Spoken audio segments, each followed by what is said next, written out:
Chapter 1444. This villa was just built last year. At that time, the construction company had a lot of investments from the 4 big families in High City. They were quite rich, so they booked this land to build a villa. The original owner of the villa you chose was one of the developers.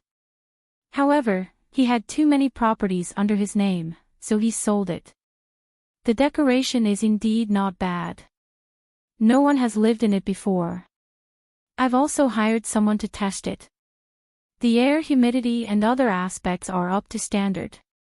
You can live in it with peace of mind. After Uncle Chin finished speaking, he drove the car to the courtyard of the villa. Nianj wouldn't even mind sleeping on the foldable bed in the laboratory with her grandfather. She would never be picky about these external things. However, Uncle Chin had the mission to take care of her after all. He was always so careful and serious. She did not say much and only nodded. She glanced at the villa inside. Not bad. It's not as exaggerated and luxurious as the Sher families. The small villa is quite exquisite. Miss, it's because you have good taste. After all, you chose it yourself. Nianj smiled. All right, I'll go down and take a look. She only went in to take a look before putting down her bag. Let's do it here. There's no need to waste time. I'm sure it's not too far from the school. Then Auntie Xiang and I will come here often to take care of you. There's no need. Just ask Auntie Xiang to come once a week. I'll take a taxi to school myself. How can that work? Why not? Can you treat me as a child for the rest of my life? In another year, I'll be an adult. It's time for me to learn to be independent. Nianj looked around as she spoke. At the same time, she looked out. It was already evening, and the sky was much darker. There didn't seem to be many people living in the surrounding villas. It was dark and very quiet. Are there very few people living here? It's not bad. It's almost half occupied.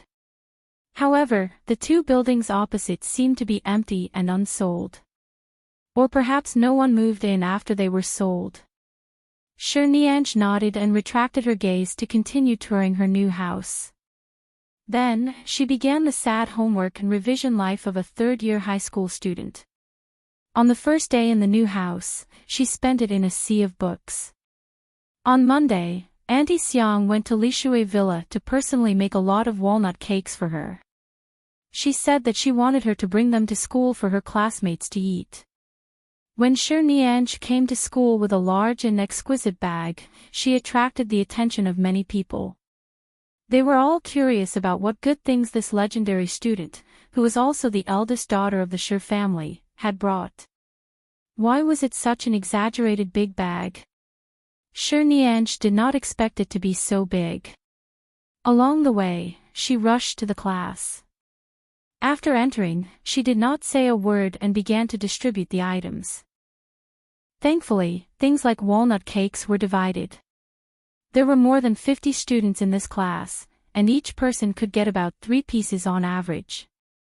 She did not wait for everyone to arrive and placed some on each table. Nian Nian. Zhao Shaoqing waved at her from her seat. Nianj smiled at her and continued to split the items. As she did so, she said, "Why are you here so early?" "I'm on duty today."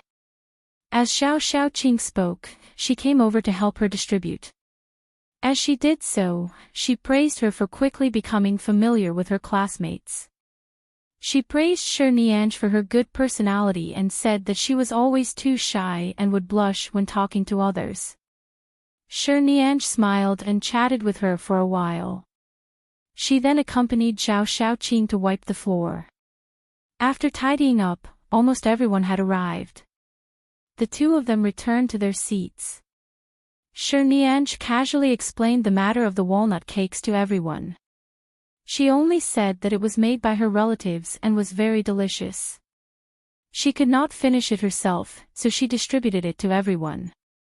Everyone was quite happy. However, Nianj was unhappy today. She had been looking at the 3 pieces of walnut cakes on her deskmate's table for the entire morning. Zhao Xiaoqing gently poked her back with a pen and whispered, "Come back to your senses. Don't be in a daze. Why are you looking to the side?" Nianj sat up straight again and raised her head to look at the teacher and the blackboard. However, her heart felt empty. She did not know that Qin sighting would not come today. She had thought that after the weekend, she would be able to sit with her male god again on Monday. However, he was not here today. Hao Xiuxia said that there was a physics competition in the province today. Almighty Qin was representing the entire province where High City was located. His competitors were all famous top students in the country. The competition would take at least 3 to 4 days. He would definitely not be here for the next few days. It had been hard on Nianj for the past 3 to 4 days. Qin's sighting was the reason why she could support herself to come to school with hope every day. As long as she thought of a tall, fair, good-looking, and top student sitting by her side, she would be filled with motivation. No matter how difficult the lessons were, she would be willing to make up for it. However, he was not around these few days. Even Zhao Xiaoqing and Hao Xiuxia realized that in the past few days when Qin's sighting was not around, Nianj was especially listless. Even when the teacher asked her to go to the office to make up for the lesson, she had a sad expression on her face. She was not as motivated as usual. She finally made it to Tuesday afternoon's physical education class. For 2 whole days, Nianj, who did not have a male god sitting beside her, was like a person who had just been sucked away by a demon. She sat there listlessly and wrote notes. As the name suggested, physical education class was a free activity class. Only a small number of people really went out to class. Most of them found opportunities to stroll in the classroom or on the field. Nianj was called out by Zhao Xiaoqing to go to the toilet. When she turned her head on the path outside the toilet, she saw that class 3-2 was also having physical education class. Su Yiqi was walking over with another girl. When she saw Nianj only glanced in her direction casually. However, Su Yiqi turned her head away and pulled the girl beside her to quickly walk around her. Nianj raised her brows. She did not understand why she had to take a detour. She was not interested in the matter between Su Yiqi and Tang Xiao, nor did she care about Tang Xiao's explanation. However, Su Yiqi looked like she minded something.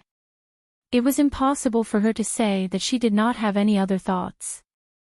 Only she knew if she had a guilty conscience.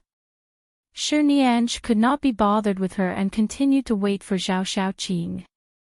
When they came out, the 2 of them left the toilet and walked along the lush path in front of them. The 2 girls chatted as they walked. Although Zhao Xiaoqing was shy, she was actually very gentle and concerned about her friends. She was also very observant. She asked, "Do you like Almighty Qin?" "That's right." It was originally a private discussion between the 2 girls about whether they liked each other or not. However, Nianj's answer was too straightforward and calm, leaving Zhao Xiaoqing stunned for a moment. Chapter 1445. Zhao Xiaoqing said in surprise, "When you were with Tang Xiao, didn't you never hide it?" "That's why many people know. There's nothing to hide. At our age, it's normal for us to like anyone." "Do your parents know?" "I know. They are more open-minded about my matters, including if I want to have a boyfriend, have someone I like, I can tell them." "Wow, then your parents are so nice." "Tang Xiao's parents have some business dealings with my parents, but we haven't spent much time together. It's already over." "Why?" "Many people know that you dated Tang Xiao in the past. As for Almighty Qin, it doesn't matter if he knows or not because I feel that he doesn't seem to be interested in what others say." However, it's not good for you to have such rumors. As Xiao Xiaoqing spoke, she turned back to look in the direction of the toilet. She then leaned close to her ear and said, I didn't remember this, but I remembered when I saw Suichi from class 2. What rumors? Shi Nianj was slightly surprised. Suichi told the girls in her class that it's because your family background is too good and your personality is too strong. You suppress Tang Xiao everywhere. Tang Xiao doesn't like your personality and gradually ignores you. Then, because he brought her to the infirmary once, you fell out with Tang Xiao. You were jealous and split up, saying that she was innocent or something. Hearing this, Shi Nianj did not say anything. She stood where she was and heard footsteps behind her. She turned back and saw that Suichi and another girl had already come out together. Seeing that they had not gone far, Suichi's expression paused for a moment. She still wanted to take a detour. This time, Shi Nianj walked toward her and blocked her path in front of Suichi. She looked at her but did not speak. Suichi's expression instantly turned flustered. What are you doing? Zhao Xiaoqing thought that something was going to happen. She rushed over to pull Shi Nianj, only to see that she was standing there motionless with an unknown smile on her lips. When she saw Shi Nianj raise her hand, Zhao Xiaoqing quickly closed her eyes. In the end, she did not hear her hit anyone. When she opened her eyes again, she saw Shi Nianj plucking a small leaf from Suichi's head. She then turned to look at the lush path around her. Although it's autumn, High City hasn't reached the point where there are fallen leaves everywhere. It's really not easy for this leaf to fall on your head. Suichi's expression froze when she raised her hand towards her, and she still hadn't come back to her senses. Shi Nianj casually patted the fallen leaves on her hand and glanced at her. If you're not feeling well, don't come out and walk around. The wind has been quite strong these few days. Suichi stared at her blankly for a long time, and the girl next to her also tugged at her arm nervously. The two of them hurried away with ugly expressions on their faces. After he walked away, Zhao Xiaoqing quickly came over. You scared me to death. I thought you were going to hit her. Why would I hit her? To deal with such a person, hitting her is helping her. Shi Nianj looked indifferent. She's afraid of me, so she only dares to gossip behind her back to clear her name of stealing someone else's boyfriend. Anyway, I don't have any feelings for Tang Xiao. She can do whatever she wants as long as she doesn't touch my bottom line. Zhao Xiaoqing looked at her in confusion. Seeing her terrified and confused expression, Shi Nianj really wanted to pinch her face, but she held back. Let's go back to the classroom. Shi Nianj waited for several days and finally saw Qin Sighting return on Thursday morning. The tall and thin boy held a black shoulder bag in one hand and sat expressionlessly by her side.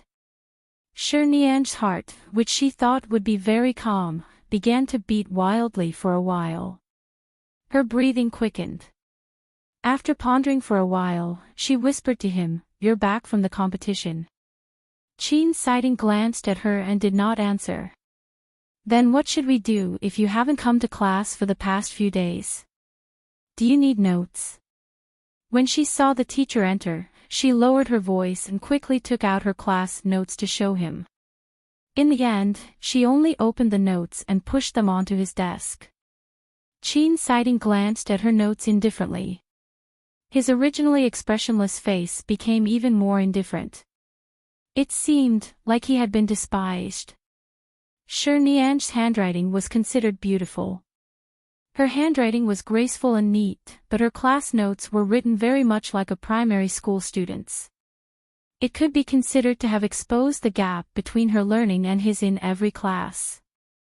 "Ahem, if you don't need my notes, I'll borrow one from the class monitor." "No need," Qin Sighting retracted his light and said indifferently. "Then what about the classes you missed?" Qin Sighting was used to being silent.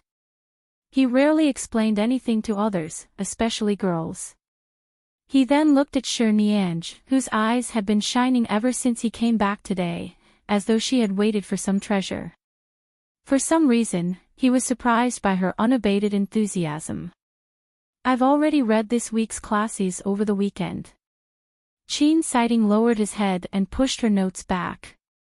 The moment he lowered his head, he seemed to blink. The moment he lowered his head and blinked, Nianj felt as though she had been shot in the chest. She felt as though every time she looked at him like this, she would roar in her heart, how can he be so good-looking? She could not come back to her senses for a moment. She reached out to take the notes back, but suddenly recalled that when he pushed the notes back, his hand seemed to have touched her notebook. In an instant, Nianj seemed to have held something very sacred and quickly and carefully kept it. You actually read it yourself? She muttered with a look of admiration. You don't need the teacher to teach you in class. You can just read it yourself. Can you really understand it? Enchanting rarely glanced at her. That gaze was clearly saying, do you think I have the same IQ as you? Although there was nothing wrong with his gaze, and it was even a little ambiguous, Nianj felt very disappointed. All sorts of pink bubbles began to appear in her heart. In the past, he would not even bother with her words. Even though he was still cold and silent, he was at least used to her as his desk mate. Occasionally, he would even throw her a look. As long as she persevered a little longer, he would become more and more accustomed to her existence. In the future, he might really become good friends with her. As a male god, she liked him, but she did not dare to ask for too much. She did not dare to blaspheme him mentally. However, if they could be friends, they could often talk and chat in the future. If he could smile at her, she would probably ascend to the heavens. Chapter 1446. Nianj thought that Enchanting was probably afraid that she would go to heaven, so he wouldn't smile at her. Furthermore, he didn't seem to smile much. When he spoke to the teacher, his expression was also indifferent. After class, she still wanted to talk to Enchanting, who she hadn't seen for days, but he stood up and left. It was still morning. There was still a whole day. It didn't matter. In the end, for the entire morning, he listened quietly in class. After class, he left. Listening to the discussions of the other students in class, he seemed to have gone to the principal's office. It should be about the competition that he needed to discuss with the principal and the others. At noon, Nianj still wanted to say something, but how Shusha's face was pale as he lay on the table and hummed because he had eaten too much. Nianj turned back and saw that Zhao Shaoqing had gone out to buy food. She was not around, so she could only send him to the infirmary with the class monitor. The class monitor was in charge of supporting him, and she helped carry his things. As she walked, she asked him what he had eaten in the morning. After asking, she found out that this little fatty had eaten 6 meat buns in one go before coming to school in the morning. In the morning, he felt uncomfortable in his stomach. He thought it was just flatulence, so he specially bought 2 bottles of Sprite to drink. He wanted to burp to release his breath, and then his stomach was full for the entire morning. Earlier, he really couldn't take it anymore. He went to the toilet to vomit once in the previous class, but now, he still wanted to poop and vomit. He felt like he would collapse at any moment. Even though Nianj had not officially studied medicine, she knew that this was food accumulation. She helplessly went to the infirmary and asked the class monitor to take care of him. She went to look for the infirmary teacher who was eating in the office. After explaining the situation, the teacher came over to take a look and confirmed that it was indeed food accumulation. He needed to rest in bed and take medicine. If it was too serious, he might have to go to the small hospital outside the school for an injection. The class monitor felt that there was no need for Nianj, a girl, to follow, so he volunteered to go and let her return to class first. Nianj helped send him to the hospital outside the school and then returned. When she walked back to the school gate, she suddenly saw a familiar figure from the corner of her eye. She turned around and saw Enchanting walking out of the school gate. Right now, he was not wearing his school uniform, and there was no one by his side. She only knew that he seemed to have a good relationship with a brother in school, but they were not in the same class. Furthermore, he was usually too busy and did not have time to gather in school. She was looking in his direction. Enchanting had already walked to the parking lot outside the school. She observed from afar and saw that there seemed to be a black car parked there. After he walked over, someone came down to open the car door and respectfully invited him in. After he got in, the car door closed and he disappeared. It was probably the Chen family's car. He parked it in a corner of the parking lot. He just waited there and didn't go into the school to alert the teachers and students. He was very low-key. Nianj recalled how Xiuxia's pale and pained expression earlier. Although the teacher had prescribed a digestive tablet for him, it was clearly still too uncomfortable. She glanced in the direction of the car and turned to enter the pharmacy to see if there were any other medicines that could relieve the pain of indigestion. There were many kinds of Jianwei Shaoshi tablets in the pharmacy. She knew about the drugs and some scientific names. After standing in front of a row of drugs for more than 10 minutes, she was about to pick up a drug from a well-known pharmaceutical factory when another person came into the pharmacy. Is there any medicine that can relieve cholecystitis? Nianj did not turn back. After all, he was not asking her. However, when she turned around, she suddenly saw the person who had just entered in a small mirror in the middle of the pharmacy. She immediately turned back to look at him. Wasn't this the person who had helped Enchanting drive in the parking lot? From his clothes, he should be the Chen family's driver or butler. Cholecystitis. Is it suddenly very painful? The person at the pharmacy counter asked. Yes, our madam was in the car when her cholecystitis suddenly flared up. Her face turned pale and she said she was dizzy.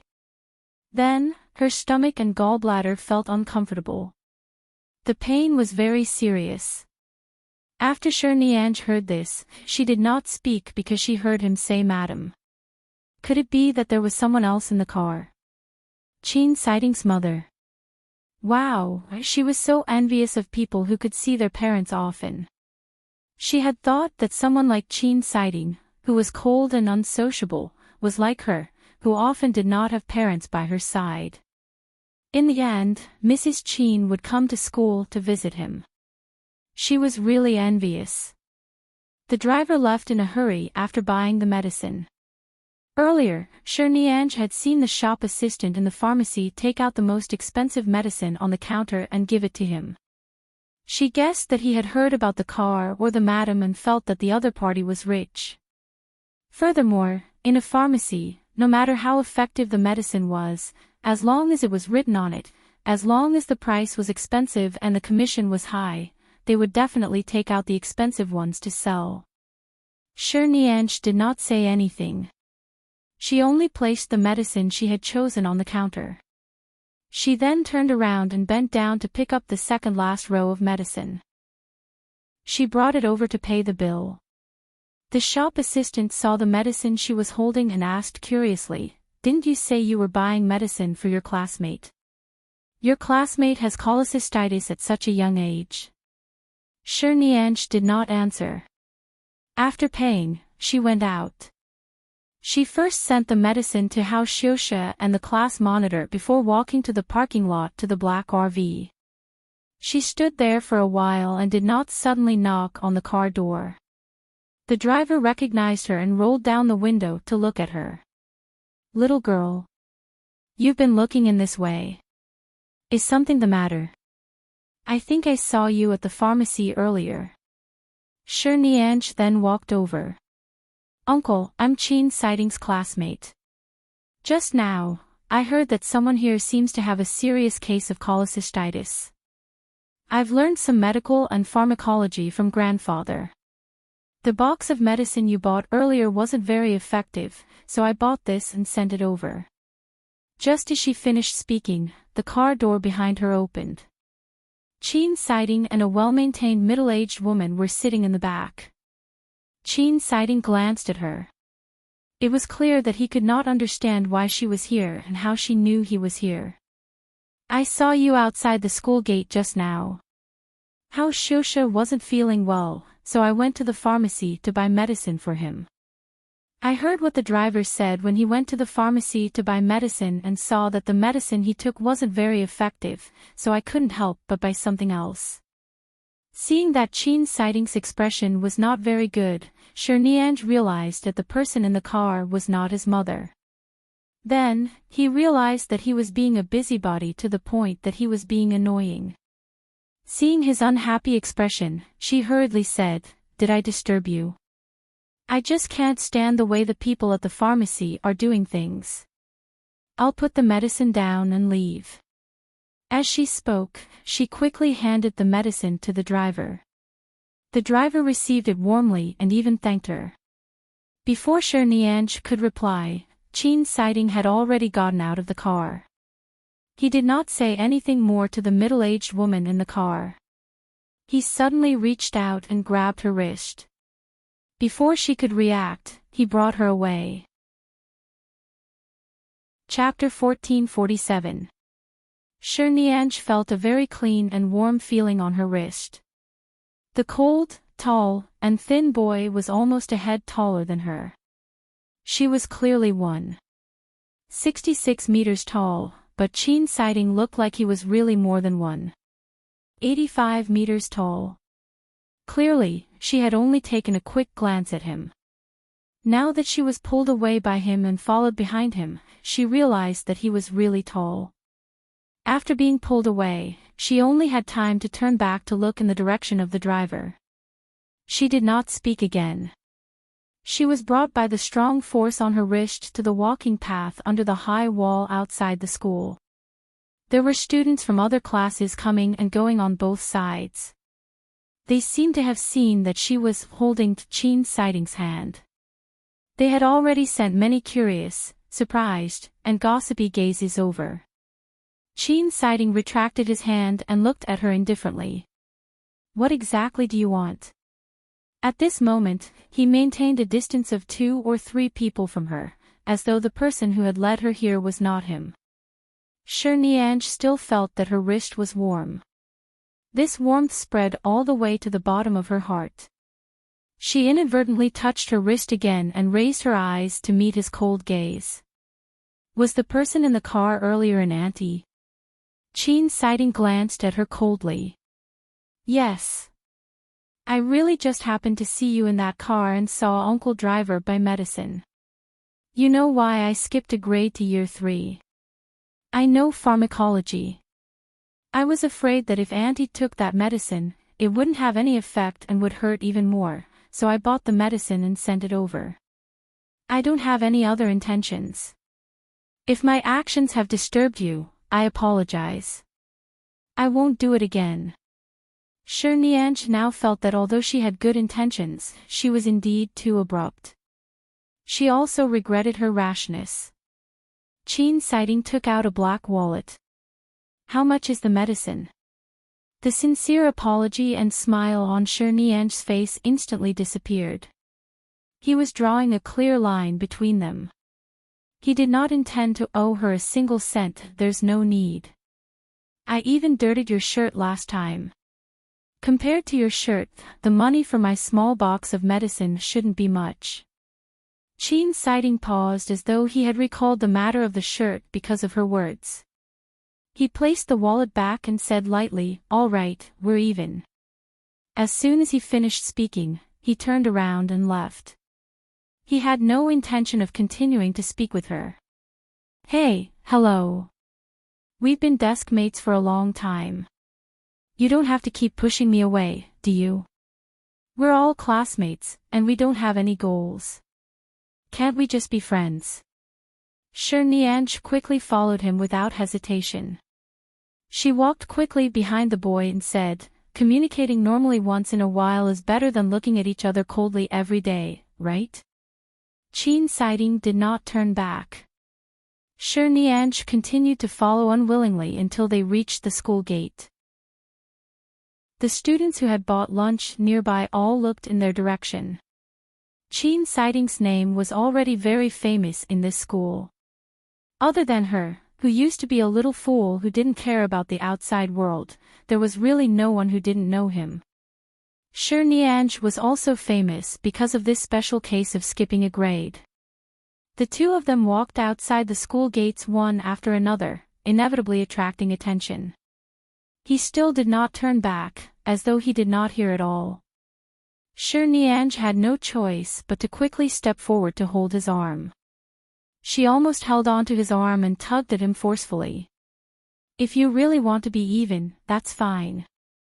Let's not talk about the money, but I missed my lunch break to help Auntie buy medicine. It's almost time for class, and I haven't eaten yet. You owe me a meal. Find a chance to return it. Enchanting paused and turned to look at her as though she was crazy. He then looked at her hand that was holding his arm. He did not respond to her suggestion and his eyes were filled with displeasure. His voice was cold as the autumn night. Let go. She did not let go, but her desire to live was strong. How about this? Forget about treating me to a meal. My requirements aren't that harsh. You know that I skipped a grade. I've fallen behind in many of my sophomore classes. No matter how much time the teacher takes to help me with my tutoring, I still fall behind a lot. It's very difficult for me to study now. I'll go to the school library in the afternoon. Come with me. Enchanting's brows were already filled with impatience. He looked at her coldly and did not speak. Seeing that he had no intention of leaving immediately, Enchanting slowly retracted her hand. However, she still carefully tugged on his sleeve. Based on your experience, go to the library and help me find a book that's suitable for me to read right now. It's fine as long as it's a book that can help me quickly make up for my lessons. I swear I won't take up more than half an hour of your time. Just go during self-study in the afternoon, okay? He still did not speak. She gently tugged on his sleeve again. 15 minutes is fine. You can help me find a few books and leave immediately. There's no need for you to accompany me there. Isn't that enough?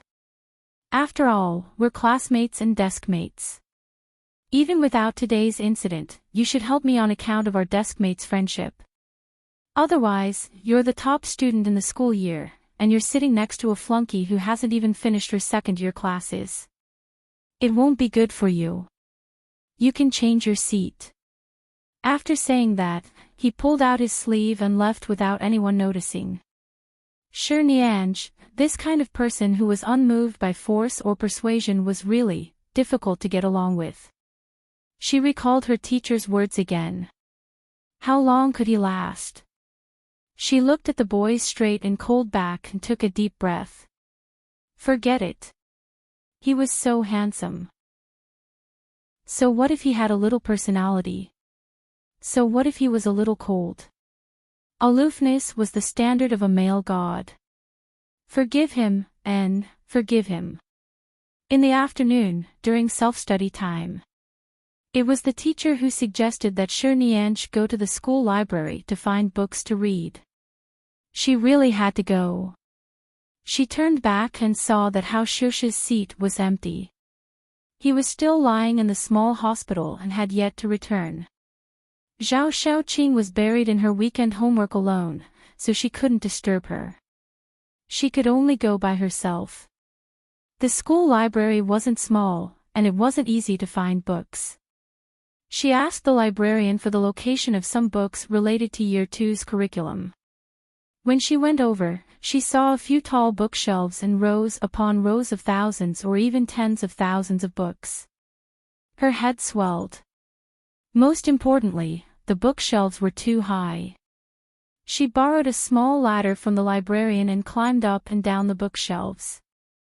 After searching for a long time, she still couldn't figure out which type of book was most suitable for her. On the surface, the introductions and covers of the books were similar, but the inside was actually different. It was really difficult to find. Chapter 1448. Shirnianj carried the ladder to the other side and saw that there was a slightly higher position. She placed the ladder by the side and tiptoed to stretch her arms. She couldn't reach it, so she could only turn back to take the ladder. Suddenly, someone stood beside her. She turned around and saw that the book she had been tiptoeing for a long time had suddenly been handed to her. She looked up and saw Enchanting. Enchanting. She was surprised and blinked her eyes. After confirming that the person in front of her was indeed Enchanting who had rejected her in the afternoon, she suddenly reacted and quickly reached out to take it. "Thank you." The tall and thin man turned back indifferently and took out another book from the bookshelf. After flipping through a few pages, he handed the book to her. "Take it." "Ah. Oh. Shirnianj was still in a daze and instinctively took it.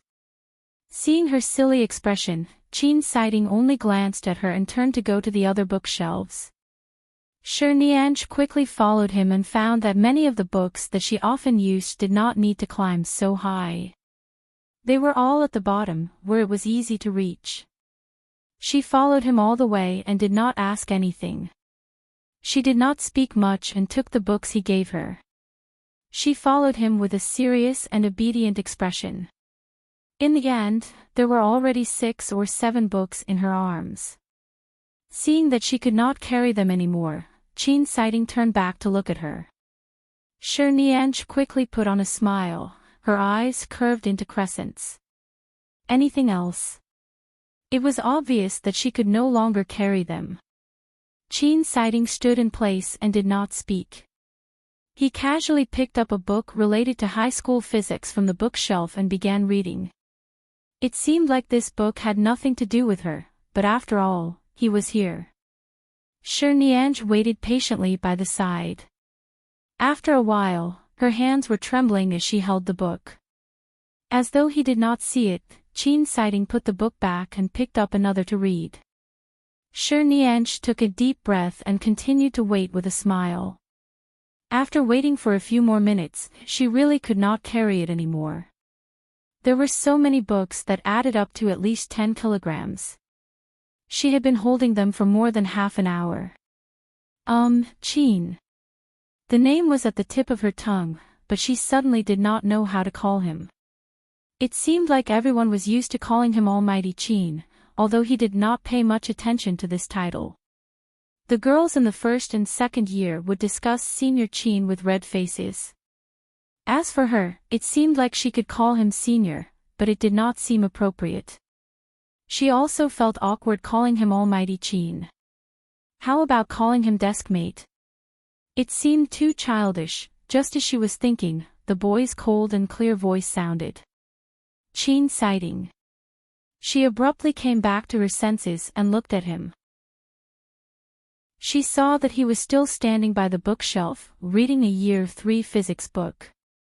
His eyelids did not even lift, but the voice just now was definitely directed at her. She quickly said, "Enchanting, do I have enough books?" The boy standing by the bookshelf did not answer, as though he did not hear her. After about 2 minutes, Shirnianj planned to place the book on the table at the back.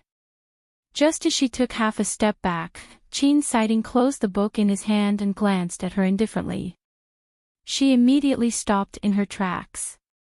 "Why are you sitting next to me?" he asked. Shirnianj looked at him. "Because your grades are good. You're the top student in the school year. I jumped a grade from the second year of high school and need a top student by my side to help me. Just like now, when I don't know what to read, you'll help me look for it. This way, my grades will definitely be fine." Enchanting looked at her coldly. It was clear that he had no patience for her nonsense. She swallowed and could only cough. "Because you're good-looking." The tall, skinny boy raised his brows and looked at her again. Nian's expression was a little timid, but there was a hint of calmness in her timidity. Everyone loves beauty. Who doesn't like good-looking people, don't you think? When I'm too sleepy or bored in class, I just need to turn to look at you and I'll immediately be energized. Enchanting looked at her indifferently and did not speak. Nian did not know if she was being rude, but he did not like to hear lies. To be honest, if he felt that there was a problem, he could only blame himself for being too difficult to please. He placed the book back on the bookshelf and walked up to her expressionlessly. He picked up the 5 books in her hand and left only one in her hand. He turned to walk out. Let's go. Nian looked at the thinnest book in her hand and then at the especially thick books in his hand. Her lips curved up and she quickly followed. Just as the two of them were about to walk out of the bookshelf, the bucket of water by the feet of an auntie who was cleaning in the library suddenly flipped over and dripped all over the ground. The librarians by the side saw it and rushed over in fright when they saw that the books at the bottom of the bookshelf were about to be wet. In the end, because they were too anxious when they rushed over, they did not notice that there were 2 students under the bookshelf. They bumped into the ladder that Nian had placed in front of them, and the ladder fell toward Enchanting. Enchanting turned to see it. Just as he was about to dodge, he heard a low cry from behind. Be careful. In the next moment, just as he was about to dodge to the side, Nian hugged him from behind and quickly pushed him under the bookshelf. The girl who was a head shorter than him decisively pounced in front of him and pressed him against the bookshelf in a protective manner. The ladder fell by their feet, making a moderate sound. The librarian was so frightened that he rushed over to support the ladder, complaining that the cleaning auntie was so careless. Enchanting and Nian, who were under the bookshelf, were silent. Nian, who realized that she had hugged her male god and even pushed him against the wall, Enchanting, who realized that not only had he been pressed against the bookshelf by a girl in a protective manner, but the girl's entire body, including her chest, was pressed against him. In the eyes of others, the two of them looked like they were secretly hugging in the library. When the librarian picked up the ladder, she glanced over and left. She clicked her tongue and whispered to the auntie beside her, young people nowadays, they're only in their 3rd year of high school and they're already secretly dating. They actually came to the library for a secret date. Nian's reaction was very fast earlier, but now, her reaction was completely sluggish. Especially when she heard the auntie's whispered words, her face turned red without giving her any face.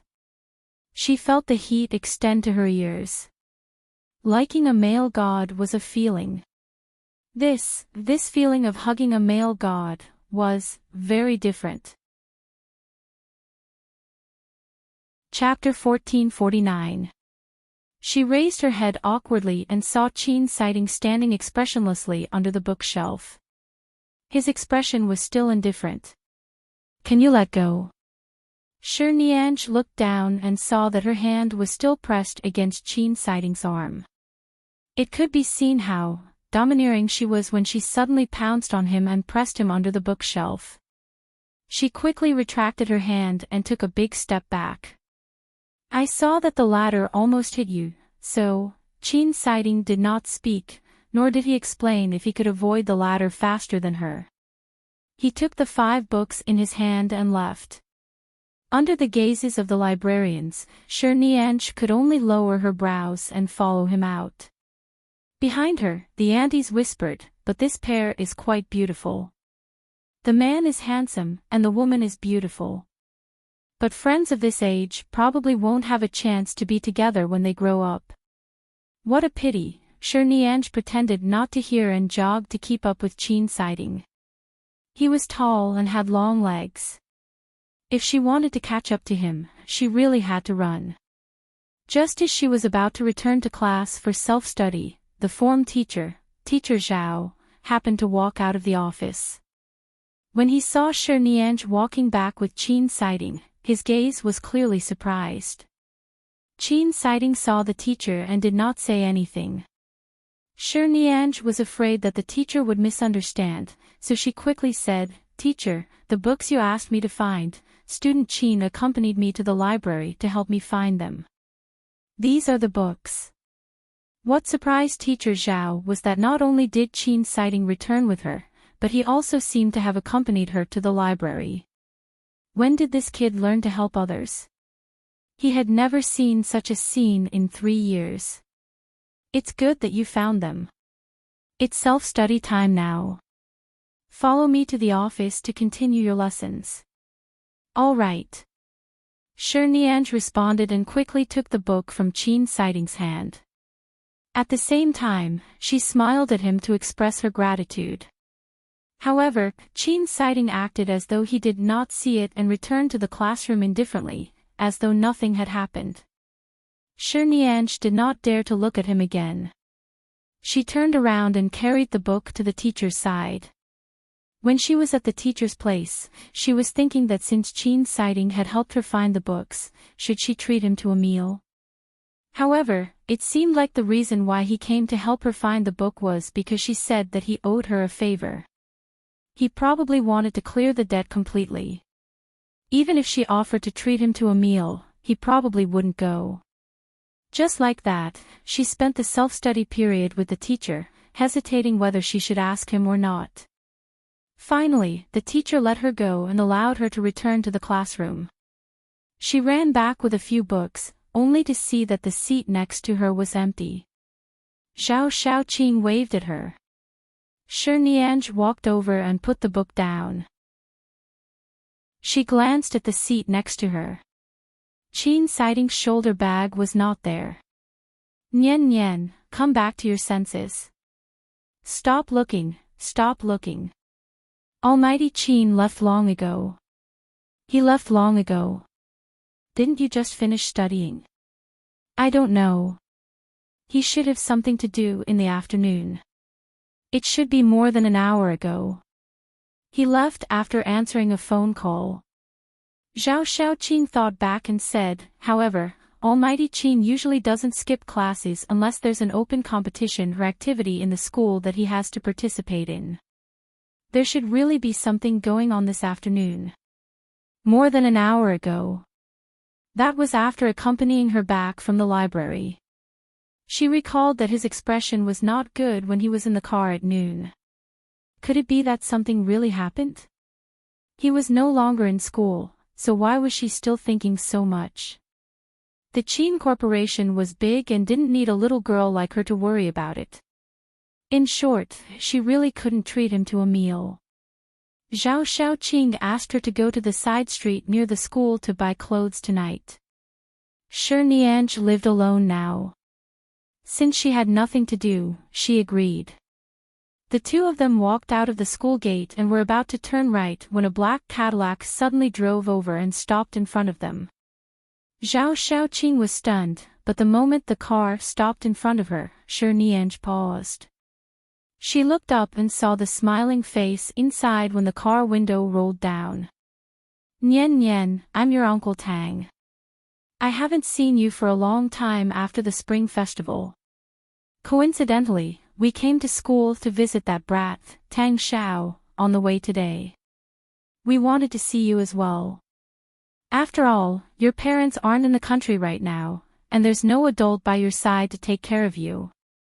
If there's anything, you have to tell me." Shi Nianj's expression did not change. Only the corners of her lips curved into a polite smile, but the smile did not reach her eyes. "Hello, Uncle Tang.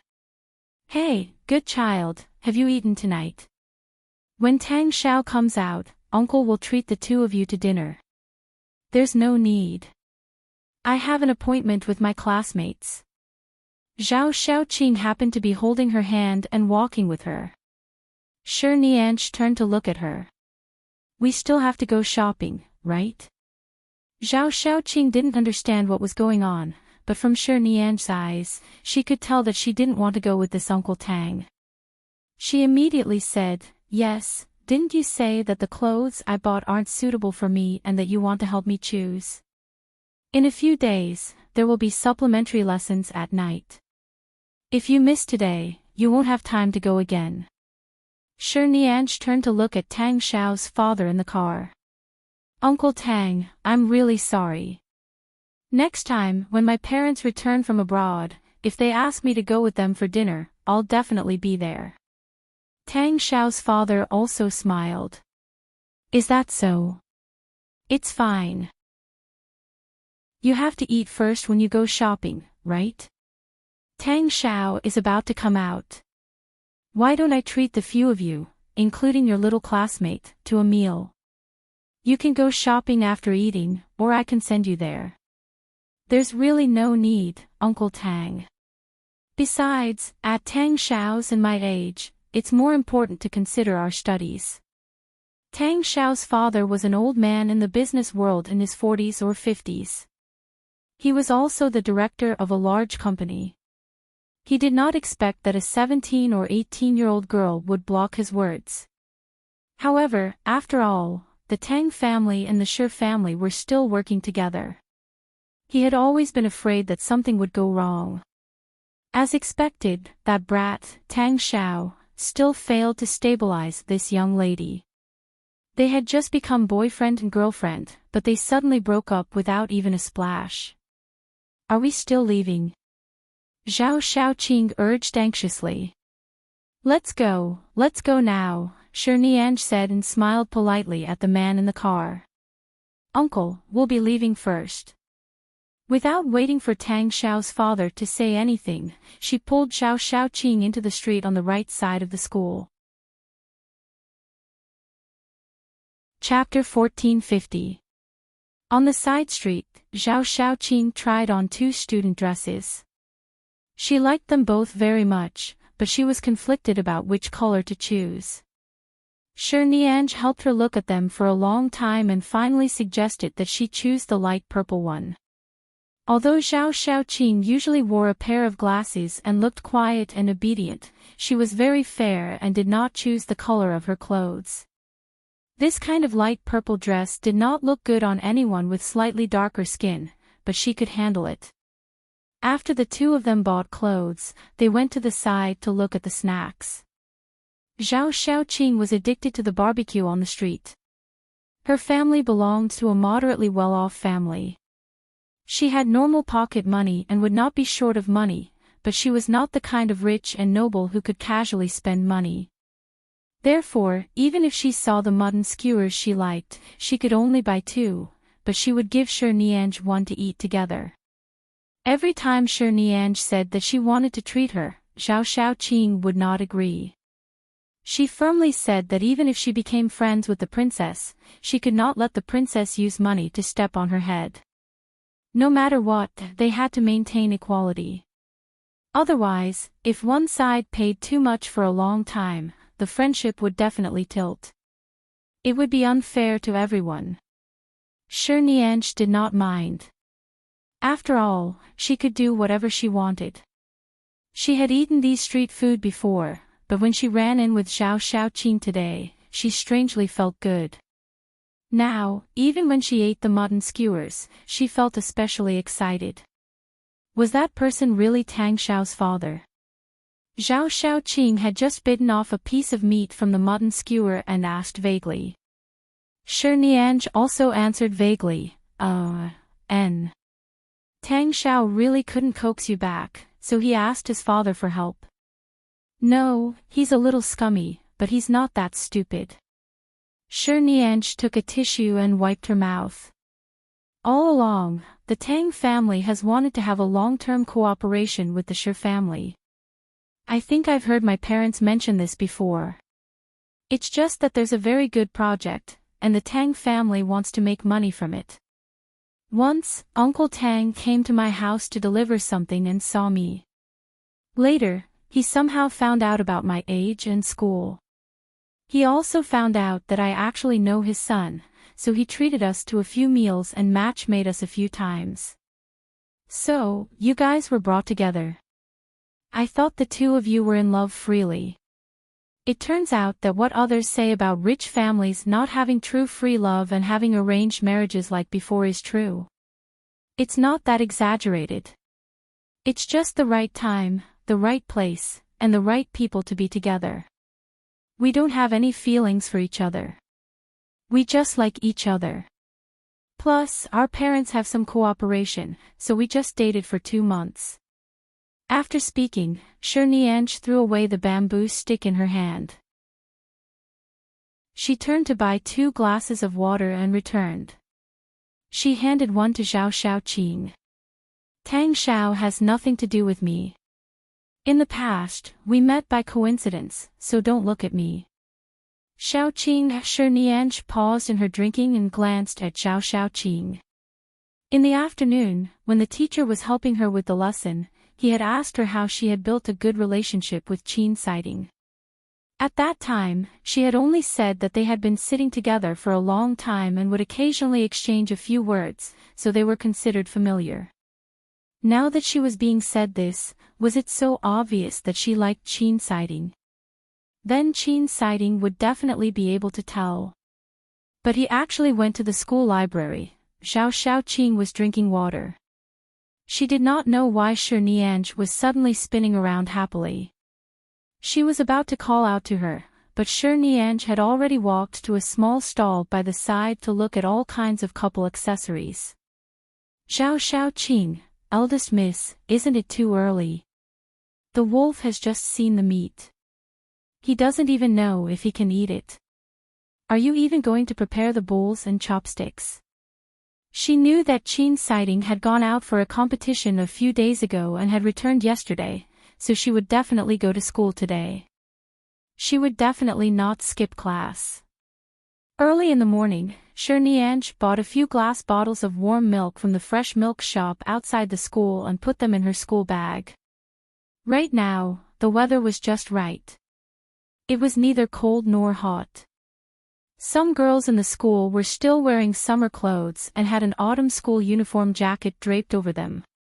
Nianj, on the other hand, had long changed into a long-sleeved shirt and trousers. Her shoulder-length hair was casually tied up, and there were some natural bangs on her forehead. Her school bag was slightly heavy because of the few bottles of milk in it. She carried it on one shoulder and held the bag strap on her shoulder with her hand. She walked directly into the surging crowd of students. When she entered the class, she saw that her dear desk mate had already arrived. After all, she had been delayed for a while when she bought the milk. It was almost time for morning self-study. Qin Siding was rarely late. She walked over with a smile that was as bright as the morning sun. She saw that the tall and thin boy was still wearing a white t-shirt inside and the same school uniform as her outside.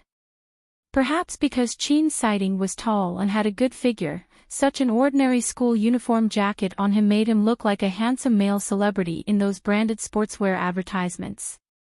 Looking at it this way, Nianj inexplicably felt that the school uniform on her body was becoming more and more beautiful. No wonder she, who rarely obediently wore school uniforms in the past, had been wearing them more and more frequently recently. And, because sitting together like this, they looked like a couple. Before she sat down, she took out a bottle of milk from her school bag and placed it on Qin Siding's desk. He did not move, and she was not in a hurry to speak. She sat down and raised her eyes to see that when the form teacher came in to check on the morning self-study, she took out a book from her bag and whispered, "I just bought it. It's still warm." At such an early hour, the teacher had just arrived at work. After entering the class to take a look, he returned to the office to prepare for class. From time to time, the quiet classroom would be filled with all sorts of quiet conversations. How Xiuxia, who was behind her, gently poked her with his pen. When she turned back, he glanced at the milk on Qin Siding's desk and mouthed, "Where's mine?" Zhao Xiaoqing nudged Hao Xiuxia's arm with the corner of her book and glared at him, telling him not to be so shameless. Nianj was amused. She took out 2 more bottles from her bag and gave them to them. She whispered, "I definitely won't leave you behind. There's a straw here. Open it and drink it yourself." How Xiuxia did not expect that there would really be one for him. He immediately took the straw and chuckled. Zhao Xiaoqing also took it in surprise and glanced at it, asking, "Why doesn't Almighty Qin have a straw?" Chapter 1451. Shi Nianj immediately took out a bottle of milk and 2 straws from her bag. She knew that Qin Siding would definitely not take the initiative to drink it. She reached out and took the milk on his table back. She opened her hand and placed the straw in front of him. "Then, to thank you for helping me choose the book yesterday, don't you think my way of thanking you and my service are very inappropriate? Can you give me some face again?" Qin Siding glanced at the milk she pushed over. He did not speak or look at her, but he picked it up and drank it. Shi Nianj did not expect it to go so smoothly. Although she felt that he did not hate her, when she saw that he really drank it this time, she was so happy that her heart raced. She looked in his direction for a long time and saw that after drinking the milk, he still picked up the water on the table to take a sip. She accidentally saw his Adam's apple moving as he drank the water. Was an 18-year-old boy's Adam's apple already so sexy and good-looking? Shi Nianj stared at the way he drank water and muttered, "Did you drink milk in the past?" "No." Qin Siding did not look at her, but his voice was indifferent as he replied. "Usually, when you're at home in the morning, won't the auntie at home force you to drink milk? I remember that ever since I could remember, I would be forced to drink a glass of milk by the auntie every morning. Even if she doesn't force me to drink it, I have to buy some. Otherwise, I feel like something's missing." She muttered softly. It was actually a very boring topic, but she simply wanted to take the opportunity to talk to him, even if it was just one more sentence. Qin Siding was silent for a moment before saying, "I don't like the taste. I rarely drink it." "Ah. You don't like it?" Shi Nianj glanced at the empty milk bottle. "Then why did you?" Qin Siding did not answer. He turned to look at the school bag she had specially used to store the milk. "This is the last time. Don't buy it next time." Although it sounded like a refusal and an order, there was also a hint of gentleness in it. Shi Nianj's heart pounded for a long time. When she returned to her senses, Qin Siding had already focused on solving the math problems and ignored her. She pinched the bottle of milk that she hadn't drunk, turned her head, and leaned on the table to slowly ease and calm down her emotions. She didn't dare to raise her head to show too much of her abnormality, but her face was indeed a little hot at this moment. She seemed to be able to hear her idol's voice that was a little softer than usual. "This is the last time, don't buy it next time." How could she be so gentle? Was he in a good mood today? He didn't keep a cold face the whole time. Or, was it because he had long known that she liked him? Yesterday, he had heard her say that he was good-looking, so, he wasn't the cold and aloof type that would break a girl's heart. Would he be gentler to a girl who admired him? But that wasn't right. In the entire school, the number of girls who liked him and had a crush on him could circle the school building 3 times, but he had never smiled at any of them. It was said that there was once a class beauty who chased after him from the 1st floor to the 5th floor of the school just to get his phone number, but she still couldn't get him to look back, let alone his phone number. Would she be able to get it? Because we're desk mates. Slowly, after a long time, could she save his phone number in her phone? After finally obtaining her idol's cold treatment, she seemed to have a new goal. She only occasionally saw Uncle Qin. Auntie Xiang would also go over to prepare delicious food for her when she was in school every day. At other times, Shi Nianj was already used to being independent. If there was nothing necessary, she didn't want to return to the Shi family. She only wanted to stay in Lishui Villa. After all, her parents had yet to return to China.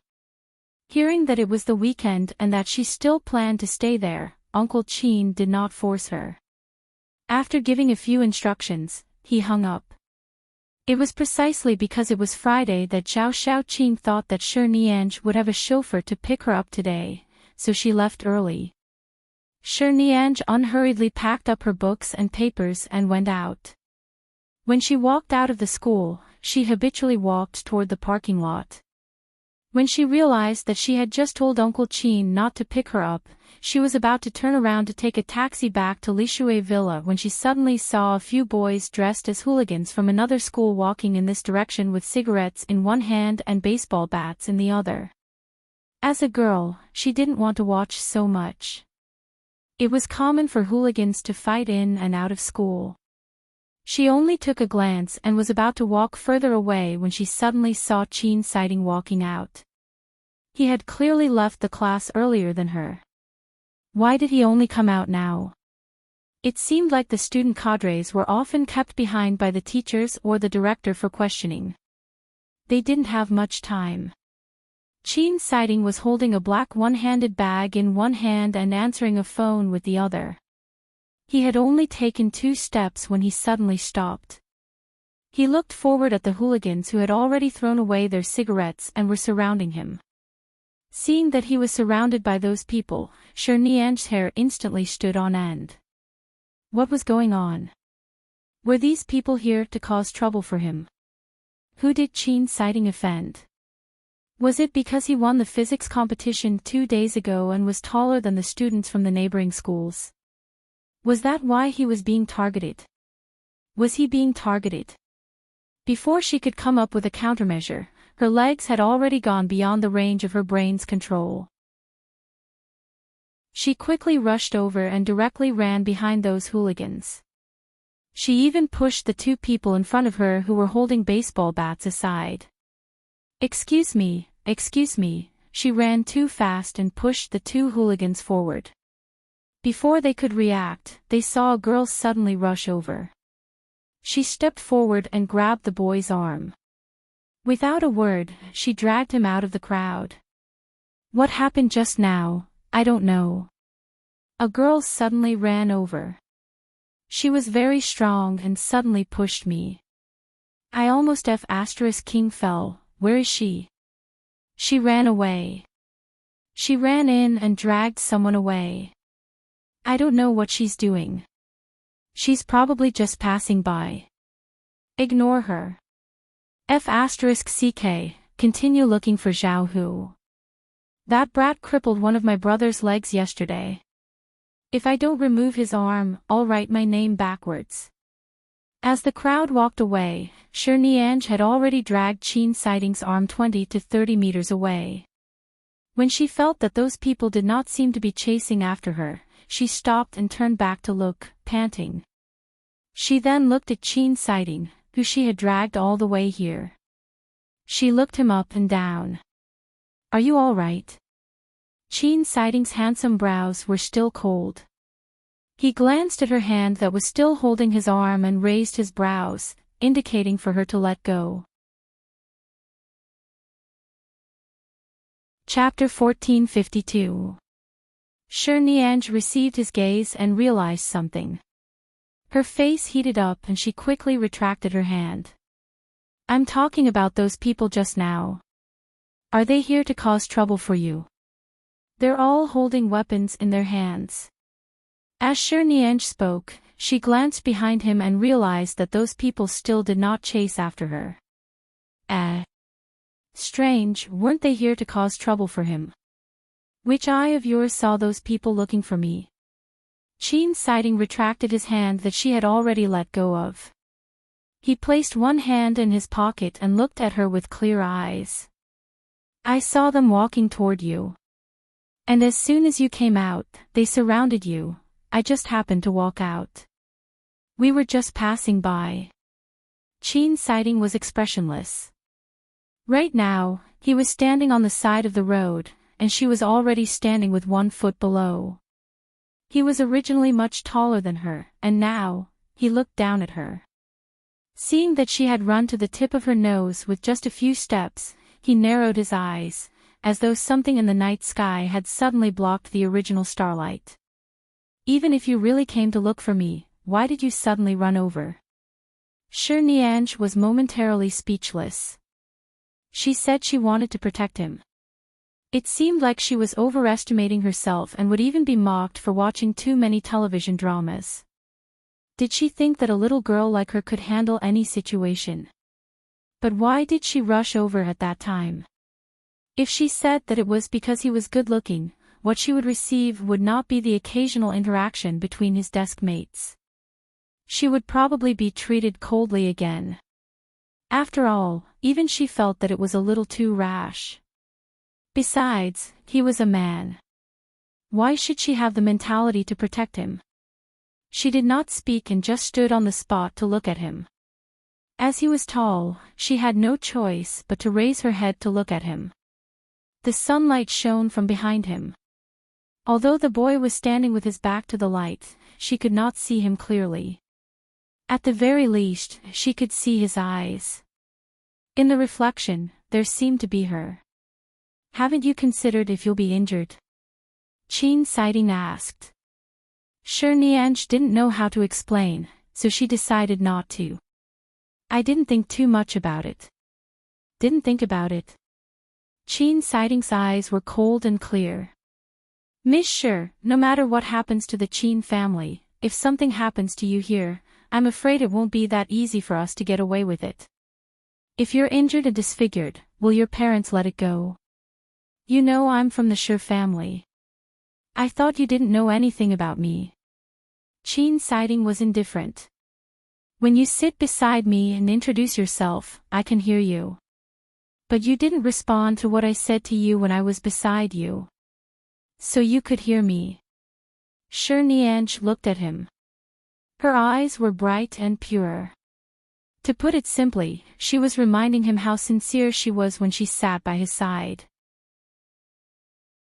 To put it bluntly, she was scolding him for pretending to be deaf.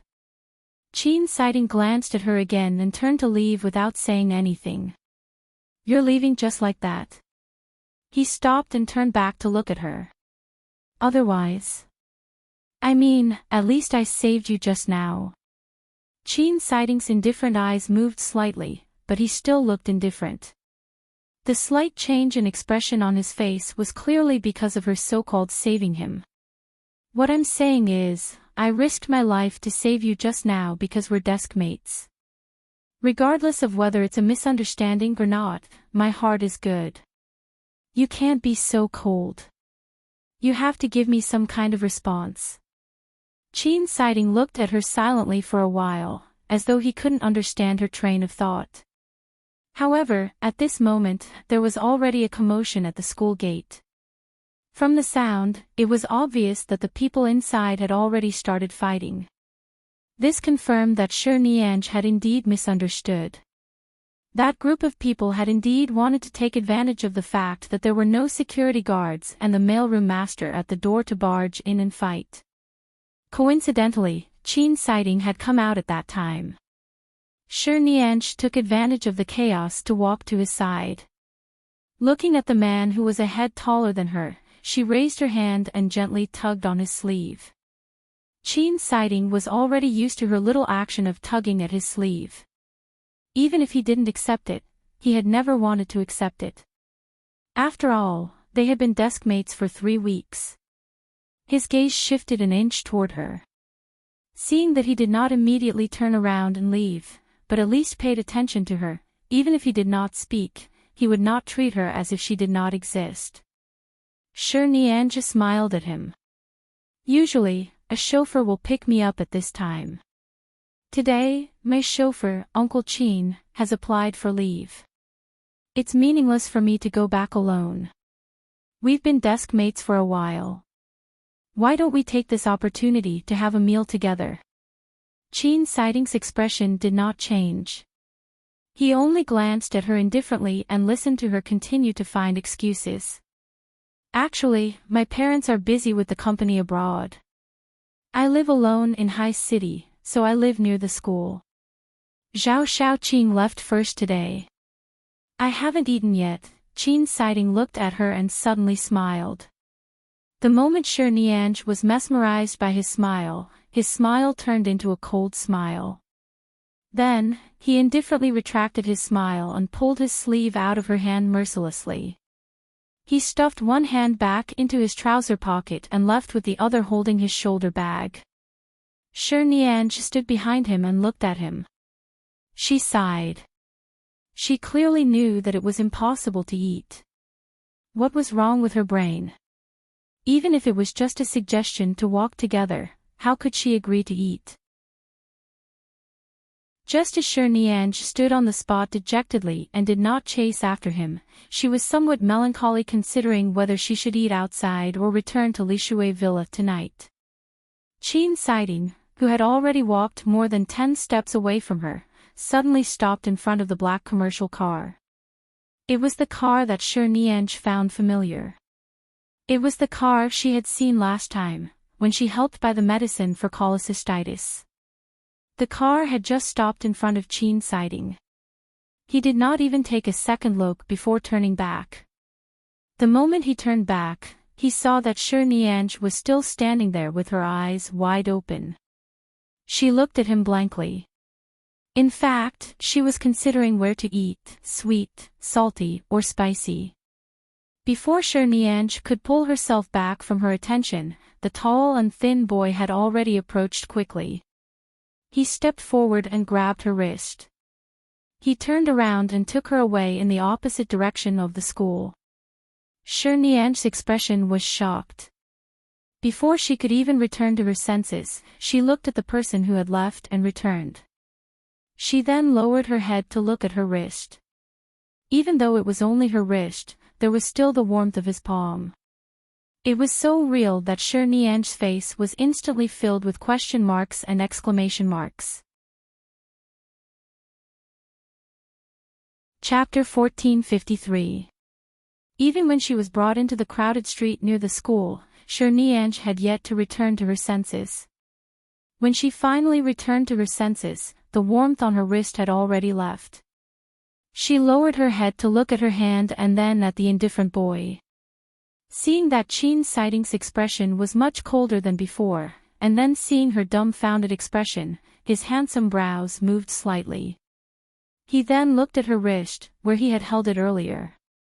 "Is your hand stiff?" He looked at her hand that seemed to be suspended in midair and asked coldly. Nianj abruptly lowered her hand and blinked. "No." Enchanting did not say more. He returned to his senses and looked at the restaurants behind him. This street was mostly suitable for students to buy. There were many restaurants of various sizes. Although they were not too luxurious, it was still possible to find a clean restaurant. He said, "Didn't you say you haven't eaten? What do you want to eat?" Nianj looked at him. The hand that she had just put down quietly reached behind her back and pinched her other hand. After confirming that it would indeed hurt and that everything in front of her was real, she quickly said before Enchanting became impatient or regretful, "Anything is fine." Enchanting glanced at her thin appearance under her school uniform. His gaze shifted away from the beef noodle shop behind her. He turned back and saw a restaurant with stir-fried dishes. He turned around and walked over. Under his silence, Nianj understood and quickly followed. After entering the shop, she saw that there were already 2 tables of students eating. However, the students from the other schools nearby did not know each other and did not interfere with each other. Enchanting walked to the quiet table inside and put down his black shoulder bag. When he looked back, he saw that she had already quickly followed him and signaled the waiter to give her the menu. When she received the menu, Nianj was still in a daze. Earlier, he had clearly rejected her. Why did he suddenly turn around and treat her to a meal without saying a word? She raised her head to look at him. At this moment, Enchanting's phone rang. Not wanting to disturb him from answering the call, she quickly ordered 2 drinks and 2 light dishes from the waiter. She then asked him to leave first. She planned to ask him what he wanted to eat after he answered the call. However, after she finished ordering, she realized that Enchanting did not answer the phone. The waiter had already walked far away. When Nianj sat down, she heard his phone ring again. Enchanting sat down opposite her and took out his phone. She didn't know if he had turned it off or muted it.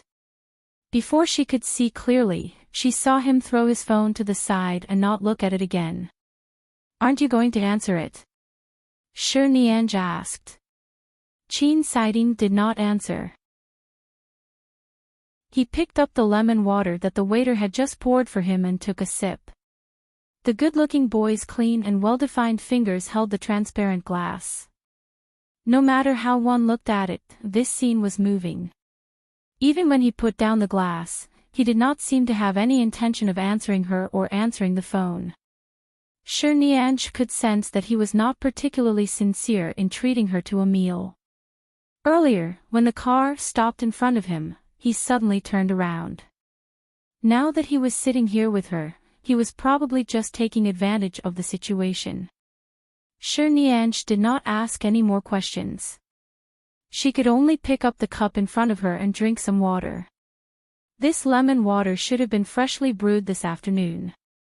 The taste was still very sweet and sour, stimulating the taste buds, but it could make her more awake and confirm that this was not a dream.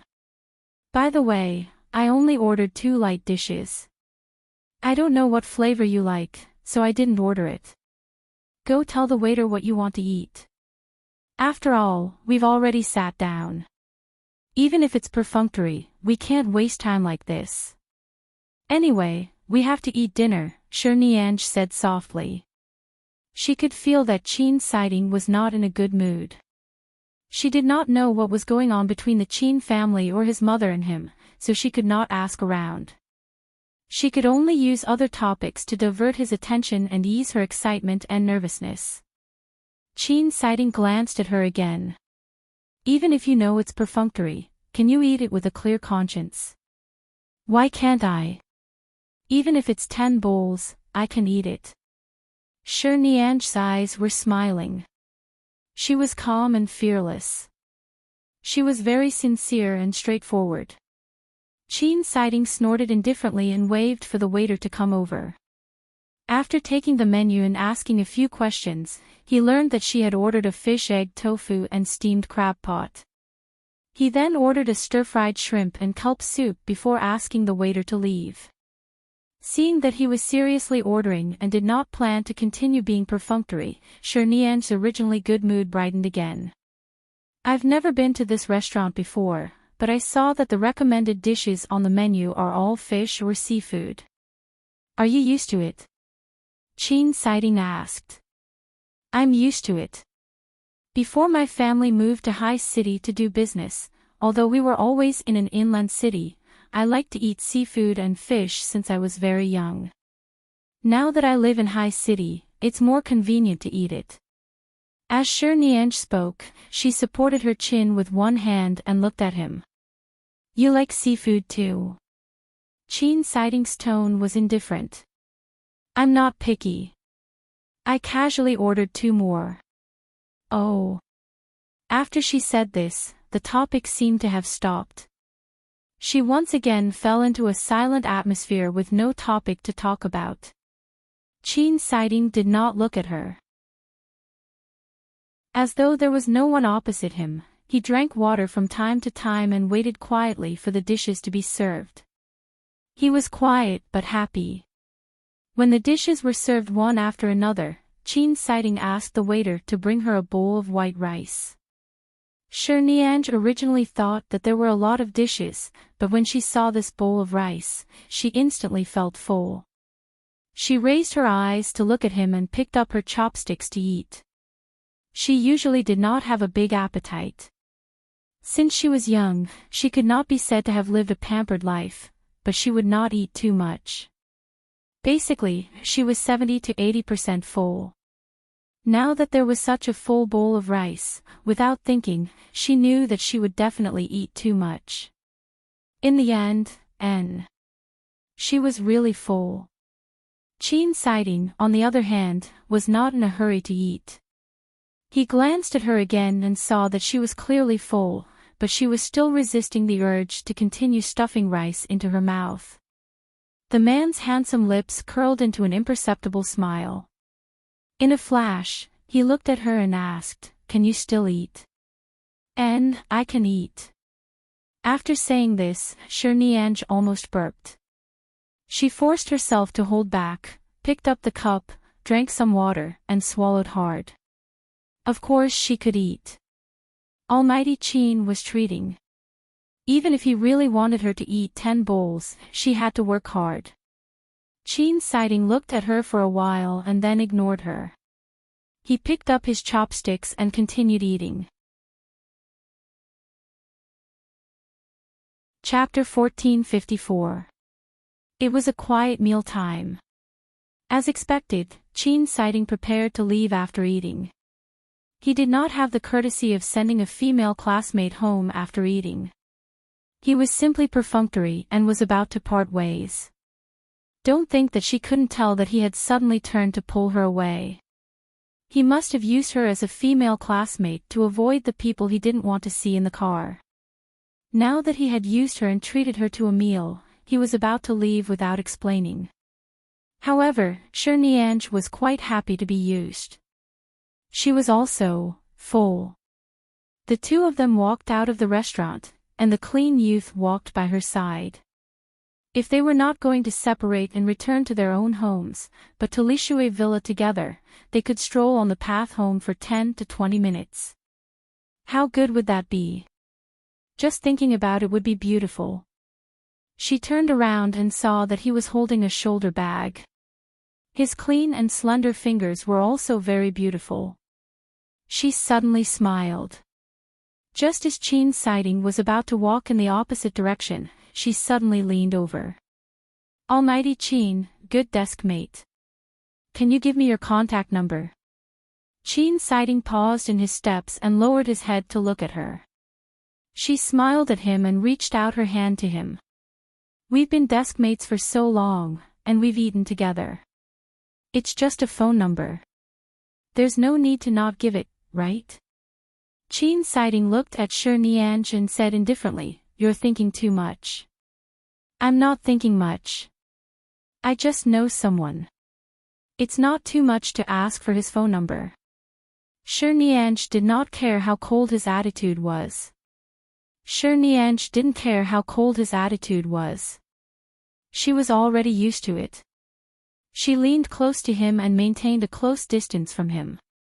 She looked up at him and tugged on the zipper of his backpack. "Anyway, I'll be able to ask you sooner or later. Instead of being pestered by me in the future, why don't you give it to me now? I promise I won't call you for no reason, nor will I send random messages. I'll quietly let your number lie in my phone's contact list. I definitely won't harass you." Qin Siding looked at her and ignored her. He walked away. On the crowded street, many students in school uniforms were walking around. The clean and tall young man was wearing a white t-shirt and a blue and white school uniform. His black backpack made his back look even colder. He didn't even look back as he walked away. Cherniange, on the other hand, stood there alone and laughed foolishly. "I knew it wouldn't be that easy. Forget it." Anyway, she had just eaten with Qin Siding. Just this alone was enough for her to be happy for the entire semester. Hee hee. On Saturday afternoon, Cherniange had just finished writing the papers for her homework at home. She was still checking the difficult questions when her phone rang. She glanced at the number and got up to answer the call. She walked out to pour herself a glass of water and walked to the spacious balcony of the bedroom opposite the study. "Nian Nian, do you miss Mom and Dad? When we go back at the end of this month, do you have any gifts that you want? Shall I buy it for you?" Her mother, Ms. Yang Jinjin, sounded very cheerful on the other end of the phone. She didn't need to guess to know that Shida Group's new cooperation in America was going smoothly, and it should be a very big deal. In recent years, Shida Group had been rising rapidly in High City. It was doing very well in all aspects and was already highly regarded by the industry. It had already begun to look like a large enterprise. Her parents were getting busier and busier. When she was young, they rarely had time to accompany her. Now, they only saw each other a few times a year. She leaned against the balcony to drink water and listened to Mrs. Yang Jinjin's smiling voice. She curved her lips. There's no need. I don't lack anything. When you fly back, choose a good weather so that you won't get airsick when the plane is bumpy. Just be careful. Little girl, you've been like a little adult since you were young. I'm airsick because of the after effects of being pregnant with you. I've never been airsick in the past. As Mrs. Yang Jinjin spoke, she suddenly said, coincidentally, Mom has nothing to do today. Come, report to your mother about the recent situation in school. Are you used to everything after skipping grades to year 3? Is there a lot of pressure in your studies? Year 3, you can imagine. Nianj smiled. If I say there's no pressure, you'll definitely be able to tell that I'm lying to you. Is it very difficult? If it really doesn't work, ask your grandfather to talk to the school. There's no need. I'm fine. You don't have to interfere. She had just had a meal with her male god. To her, it could be said that their relationship had taken a sharp turn. It was very likely that she would receive his phone number tomorrow.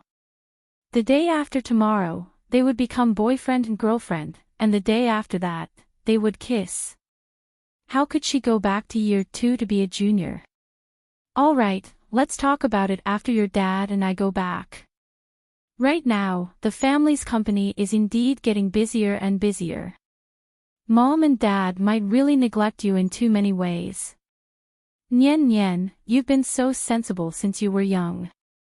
Mom really feels sorry. She looked at the villa that seemed to have never been lived in before. She looked at the bare villa yard and said to the phone, when I was 7 years old, when you said these words, I might have hugged your and my dad's legs and cried for a while. Now, I don't feel it anymore. Besides, at my age, freedom is a different kind of happiness. You don't have to owe me anything. Madame Yang Jinjin sighed and finally decided to return to the topic at hand. Nian Nian, Mom wants to discuss something with you. Hearing the tone of the other party, Nianj roughly guessed something. Is it about my plan to apply for the medical university again? Yes, although you're still young, you should be very clear about Shida Group's current situation. Your father and I only have one daughter. In the future, we'll have to leave all kinds of heavy responsibilities to our own children. We hope that you can give up your dream of studying medicine. It's enough to have a medical expert like your grandfather at home. You should go abroad to learn business management and business finance. If you agree, your father and I will arrange for you to stay in America when you're about to graduate. Nianj was not in a hurry to refuse. After a moment of silence, she gently placed the cup of water on the balcony. Mom, I didn't grow up in your office, but in my grandfather's laboratory. Nian Nian, I know what you want to say, but your father and I really hope that, you know what you owe me. I've never complained. I've been used to making my own decisions since I was young, so I still plan to follow my own path in the future. Grandfather is also a guest professor at the medical university. Studying medicine is the path I've thought about a long time ago. I won't change it. Nian Nian, when you come back, ask Uncle Qin to pick me up. Recently, I'll be living near the school. I won't be returning to the Shi family. With that, Nianj hung up the phone, picked up the cup, and turned to return to the study. Chapter 1455. On Monday, when they went to school, the teacher checked the papers they had done at home over the weekend and was furious. This was because the correct answers for the exam this time were at least 2 levels higher than before. As a result, many people were on the verge of passing. More than half of the students failed, and there was not even a single full score. The reason he did not get full marks was that Qin Siding had handed in a blank paper. Of course, the teacher did not dare to ask why Crown Prince Chin, who was usually outstanding and always scored full marks, handed in a blank paper this week. She only asked around during class and learned from a teacher who went on a business trip over the weekend that he saw Chin sighting at the airport early Saturday morning. He was probably not in High City for the weekend and did not take the time to write the papers. Chin sighting did not explain at all. He did not even find a reason to hand in a blank paper. This really made the teacher love and hate him. As a result, the entire morning class was spent in a gloomy mood. Even the physical education class was occupied by the form teacher. He asked the entire class to sit together and analyze the questions. It wasn't easy for her to endure until noon. Nian's mind was already in a mess. She turned to look at Chin's sighting and saw that he was actually writing the weekend's papers. The teacher had clearly explained the entire paper in the morning class and planned to leave another paper with the same model but different questions tonight. He just needed everyone to remember these ideas. However, what she saw was that Chin's sighting had written 2 ways to solve the question. The final answer was the same, but both methods were correct. She asked in surprise, "Male God, are you planning to study science all the way to the end? Are you going to MIT after graduation?" By the time she realized that she had accidentally blurted out the word "male God," Chin's sighting had already stopped writing and turned to look at her. Nian's expression did not change much, nor did she deliberately hide the embarrassment of accidentally calling him a male god. She only naturally blinked at him and smiled even wider at him. "It doesn't matter what I learn. After all, I'm not on the same path as you." Chin's sighting retracted his gaze and continued to disintegrate. The black pen moved slightly in his hand, leaving behind rows of clear, beautiful, and smooth words. At the same time, he seemed to have thought of something and said coldly without raising his eyelids, "I only need to tolerate you sitting by my side for another year." Nian rolled her eyes at the pen in his hand. "Of course not. After all, I'm going to study medicine. Save the dying and help the injured, understand?" The brush in Chin's sighting's hand stopped and he turned to look at her. Nian was unconvinced by his words earlier. Before he could speak, she said, "You'll just be entangled with these scientific things like physics, chemistry, and advanced mathematics every day. I'll wait for you to run to the hospital to queue up and beg me to treat you." After speaking, Nian stood up and left. This was the first time she had been angry since she sat next to Chin's sighting for nearly a month. He actually said that he would tolerate her sitting by his side for another year, and even said that they would not be on the same path in the future. Was she that annoying? Nian had never doubted her character, appearance, or any other aspects. She had never considered what she was inferior to or what others were inferior to. However, today, she had really suffered a blow, causing her to be listless when she ate in the school cafeteria. "Why are you a little listless today?" Zhao Xiaoqing tapped her plate with her chopsticks. "What's wrong?" Nian supported her chin with one hand as she sat by the dining table. As she pulled at the rice on her plate, she said, "If I change seats with Hao Xiuxia and be your desk mate, will you be happy?" Zhao Xiaoqing widened her eyes. "Of course I'll be happy. How long has it been since you skipped a grade to our class? Everyone likes you now. We're good friends. If you can sit with me, I'll definitely be happy." Nian nodded and did not ask any more. She lowered her head and continued eating. She had already made up her mind. It wasn't that there was a problem with her. It was Chin's sighting who was blind. Before class in the morning, there was half an hour to rest on the table. Nian leaned on the table and closed her eyes, wanting to sleep for a while, but she could not fall asleep. Especially when she could hear the sound of the person beside her writing. Although it was very quiet, her deskmate was very close. In the quiet classroom, and with her ears that she did not want to perk up, she could hear it especially clearly. Couldn't he tell that she was angry? He really didn't have any love for his deskmate. He couldn't even say a nice word. Sure, Nianj really couldn't sleep. After a while, she realized that the person beside her was no longer writing. It was very quiet. It was so quiet that she didn't know if he was resting on the table or doing something. However, she didn't seem to hear him get up. He should still be sitting, right?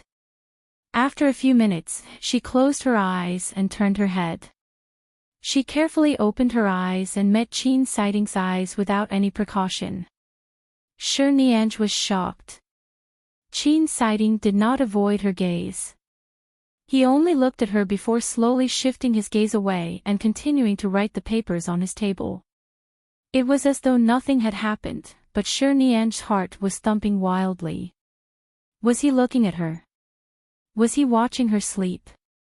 Just now, she was still a little angry in her heart, but at this moment, that bit of anger seemed to have been instantly forgotten. All that was left was the appearance of the clean and handsome young man sitting there quietly looking at her. That kind of calm but not distant and indifferent gaze. Her heart was no longer angry, but her face began to heat up. In the afternoon experiment class, Zhao Xiaoqing waved her hand in front of Sure Nianj's eyes. When she saw her raise her head, she said, "You're not normal this afternoon. At noon, you seem to have been abandoned. Then, you were happy the entire afternoon. What's wrong?" "Really?" Sure Nianj lowered her head to do the experiment. "Aren't I very happy every day? Being lively and happy is different from being happy like a kitten that has stolen a fish." Zhao Xiaoqing leaned over and asked, "Did Almighty Qin give you his phone number?" "No."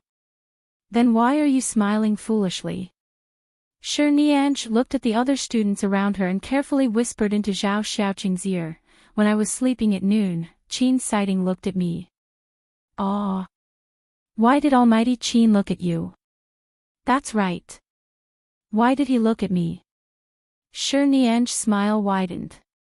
"How long did he look at you?" "Just a few seconds, right?" "You're so happy in a few seconds?" "Maybe he's looking at you because your arm was on top of his paper when you were sleeping." "I don't care. Anyway, he looked at me." Sure Nianj was still very happy. Her eyes were curved, and there seemed to be stars in her eyes. She turned back to look behind her and saw that Qin Sighting was assisting the teacher with the experiment. The white lab coat on him was especially eye-catching. It was really good-looking. She wondered if she would have the chance to see him wear a doctor's white coat in the future. That would be a dream come true. Chapter 1456. Sure Nianj, what are you looking at? The teacher suddenly glared at her warningly. Pay attention to the experimental tools in your hands. Don't hurt your hands. Sure Nianj, who was suddenly caught by the teacher, quickly turned her head. Zhao Xiaoqing chuckled and looked at her. Sure Nianj also lowered her head and snickered. When the teacher wasn't paying attention, she turned back and saw that Qin Sighting was still standing there motionlessly doing experiments with the teacher. In comparison, Qin Sighting was much taller than the teacher. Standing there, he was really eye-catching. Don't be infatuated. Hurry up. If you haven't finished the experiment by the end of class, your almighty Qin will laugh at you. Zhao Xiaoqing patted her. The words, "your almighty Qin," made Sure Nianj feel as though she was about to float. After coming out of the laboratory, Zhao Xiaoqing was still laughing at her. Just as she was about to walk back to the floor where the class was, she suddenly saw Tang Xiao standing there with an unlit cigarette in his hand. He turned to see Sure Nianj and his gaze was fixed on her. Smoking was definitely not allowed in the school, but usually, these boys would secretly take cigarettes to the toilet or to the back of the school to smoke. Only these young masters from especially well-off families dared to openly walk in the school building with cigarettes. Although he did not smoke the cigarette, he did not hide it. He held it between his fingers and stood there, staring in Shernyan's direction. He seemed to want to say something, but when he saw that there was another female classmate beside her, he hesitated for a second. In this second, Shernyan grabbed Xiao Xiaoqing's arm and turned to enter the class. Tang Xiao stood where he was and frowned in annoyance. He turned around and was about to leave when he suddenly saw Qin Siding walking up the stairs on this side. The moment Tang Xiao saw Qin Siding, his expression immediately turned cold. He didn't know what was wrong.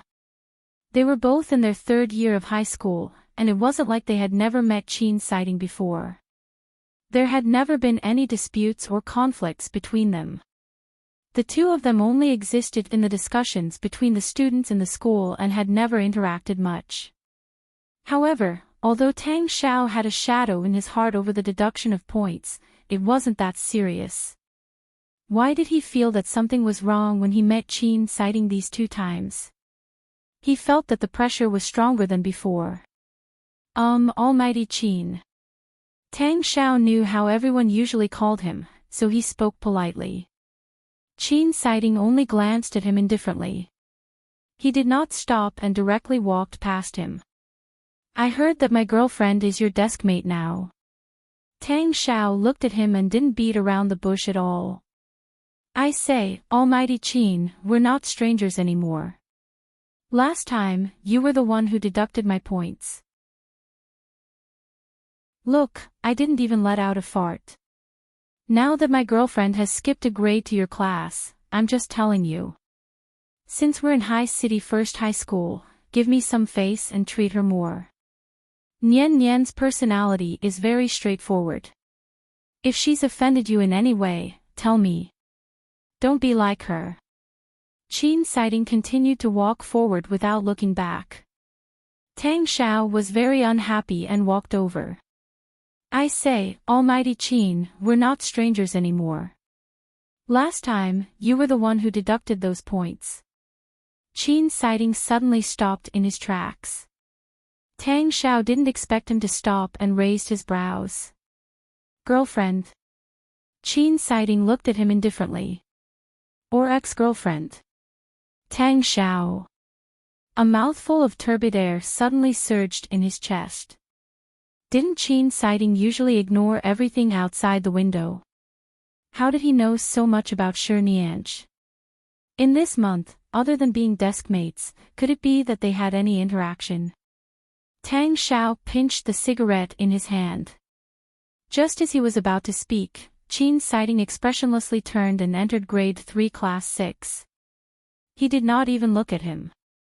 Seeing that Qin Siding's back view was exactly the same as Shernyan's, Tang Xiao felt the turbid air in his chest become even fiercer.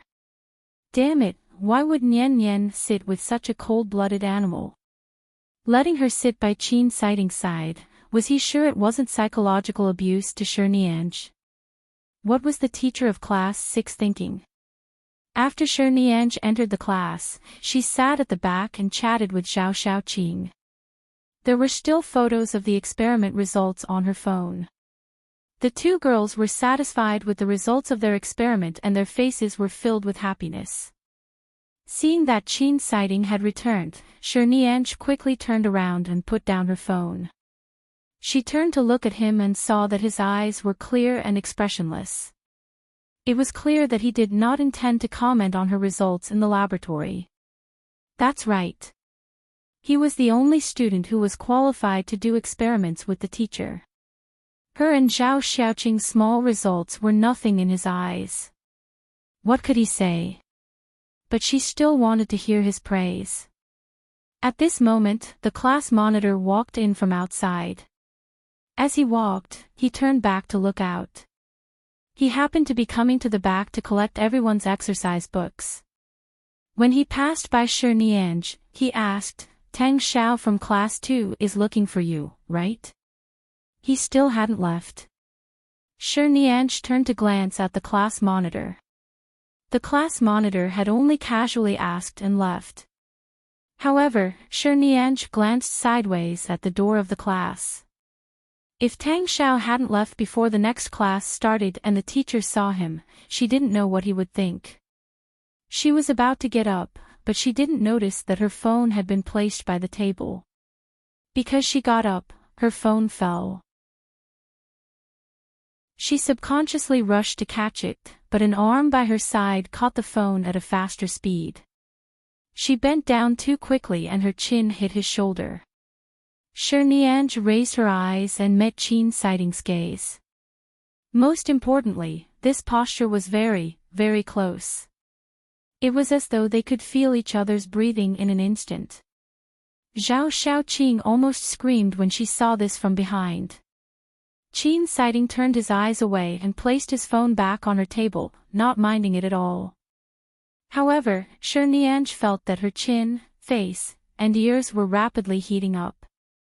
She quickly picked up her phone and felt that it was a little hot. She turned back to see that Zhao Xiaoqing was covering her mouth and laughing, as though she had seen something ambiguous. Just now, she really felt Qianxiting's breathing. So close. Nianj took a deep breath and decided not to go out. The central air conditioner outside was probably because of her father. He didn't want their relationship to be too stiff. This kind of relationship between families shouldn't be handled by students like them. She couldn't be bothered to care. Right now, she only knew that her heart was about to jump out. Her nose seemed to be stained with Qianxiting's breath. Nianj raised her hand to touch her face. It was so hot. Chapter 1457. At night, a few distant relatives came to Zhao Xiaoqing's house today. They chatted with her parents. Originally, a house of more than 100 square meters was enough for a family of 3 to live in, but because there were more people, it could not fit. Zhao Xiaoqing was preparing to go to her aunt's house next door to stay. She even said that the papers would probably be torn up by her aunt's 2-year-old baby when she was halfway through. After all, her aunt had to take care of the child. She didn't know if she could sleep soundly there. Nianj simply brought Zhao Xiaoqing to her place. In any case, she was the only one living in the house in Lishui Villa. There were 2 floors up and down, and she was alone every day. With Zhao Xiaoqing living there, it would be more lively. After the 2 of them reached home, they finished the 2 papers and tested each other's English listening skills. By the time they finished the homework and revision tasks given by the teacher, it was already past 8 in the evening. I heard from the teacher that from next month onwards, we won't be able to leave school before 6 o'clock. Until the college entrance examination, we might have to study in school until 9 o'clock at night. Zhao Xiaoqing lay on the balcony, holding the milk tea Nianj had just made for her. As she drank it, she said somewhat melancholy, in addition to the homework every day, I feel that it'll be very difficult to sleep before 12. Nianj smiled and took out another cup of milk tea. The milk tea at home was also made by Auntie Xiang. It was much better than the milk tea outside. It was also healthy and clean. Earlier, Zhao Xiaoqing had only taken a sip when she stood on the balcony with a look of pleasant surprise and almost cried out, exclaiming that it was delicious. Nian Nian, what time do you usually sleep? Zhao Xiaoqing asked. Me, around 11 o'clock. That won't do. We're spending more and more time in school, and we have more and more homework when we get home. We can't finish it before 11 o'clock. Zhao Xiaoqing looked dejected. There are still so many months before next year's college entrance examination. I really feel like I've fallen into the darkness. I don't know when I'll see the light. The college entrance examination is really too scary. I'll write some during self-study at night. I'll write some more when I come back at night. It shouldn't be a problem. Nianj sat by her side. The 2 girls sat on the balcony, drinking milk tea and chatting. The sky had already turned dark. Zhao Xiaoqing looked at the large but seemingly uninhabited villa opposite her. Is there no one living opposite you? Or is the owner of the house not back yet? It's already so late, why aren't the lights on? I don't think there's anyone here. I've been living here for quite some time now, and I've never seen the lights on across the street.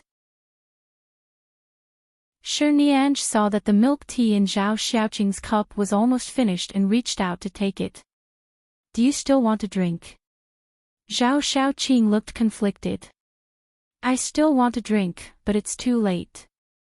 If I drink too much, I probably won't be able to sleep. I think so too. Then I'll give you more milk. Great, Nian Nian, I really didn't expect that.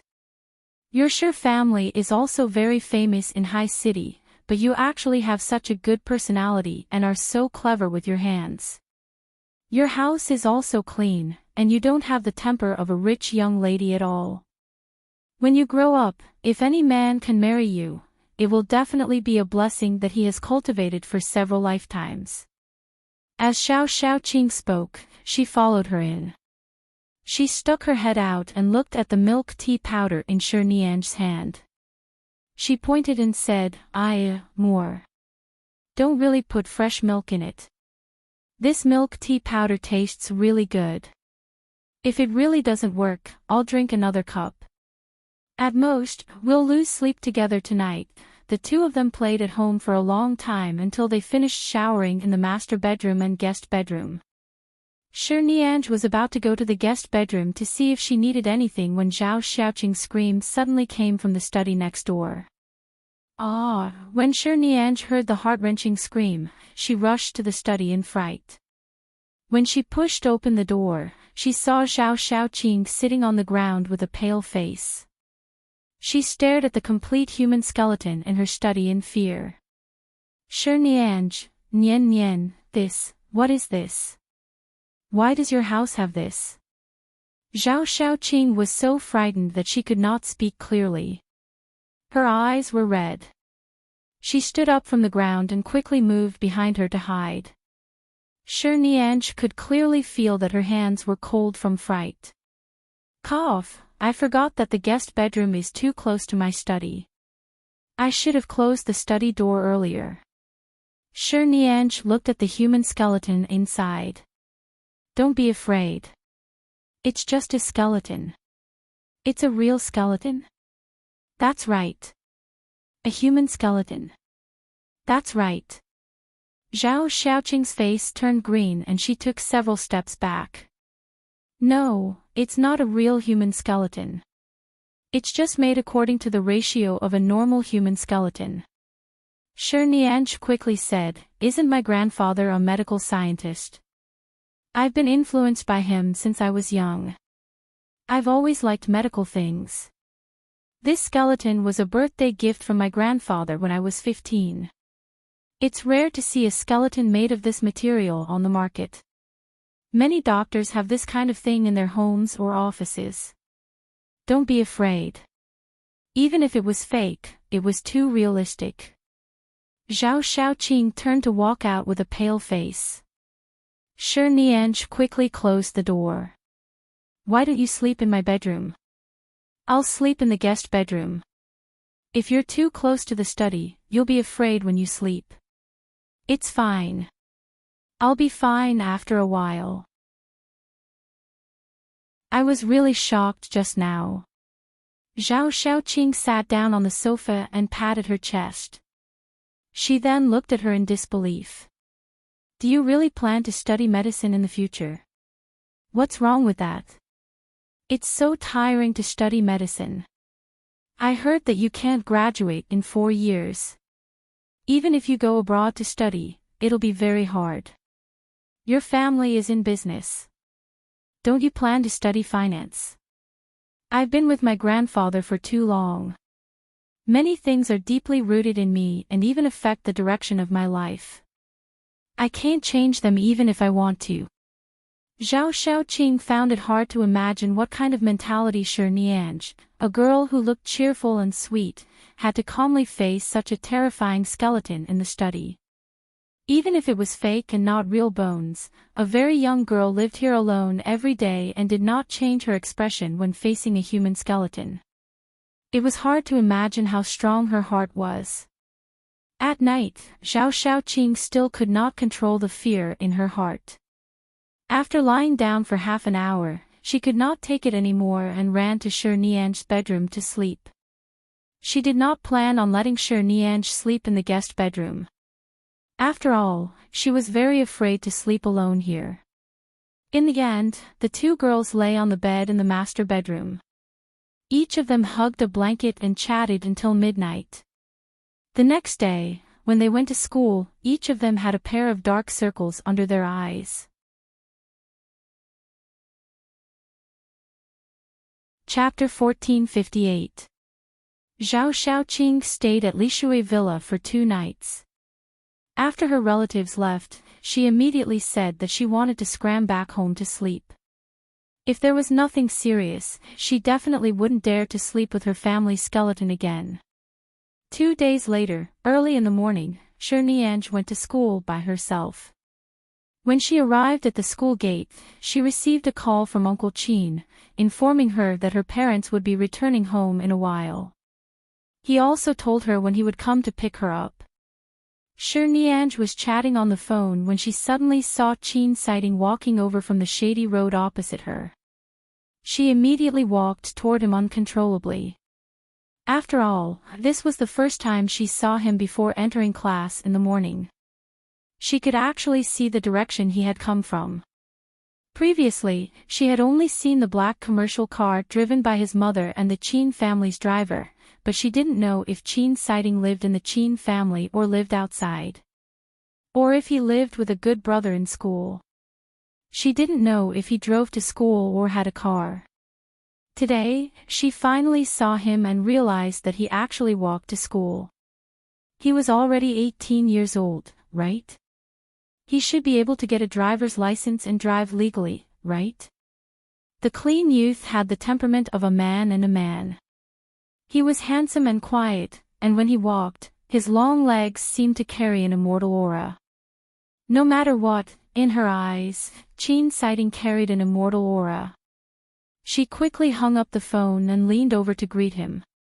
She sped up and ran over. She was naturally very happy to see him 10 minutes earlier than usual. Qin, oh. When Shi Nianj ran over, she happened to be behind him. She reached out to pat his back, wanting to give him a surprise and greet him at the same time. However, before her hand could touch his shoulder, Qin Sighting turned around and suddenly held her wrist. A sharp pain instantly came from her wrist, as though he could break it in an instant.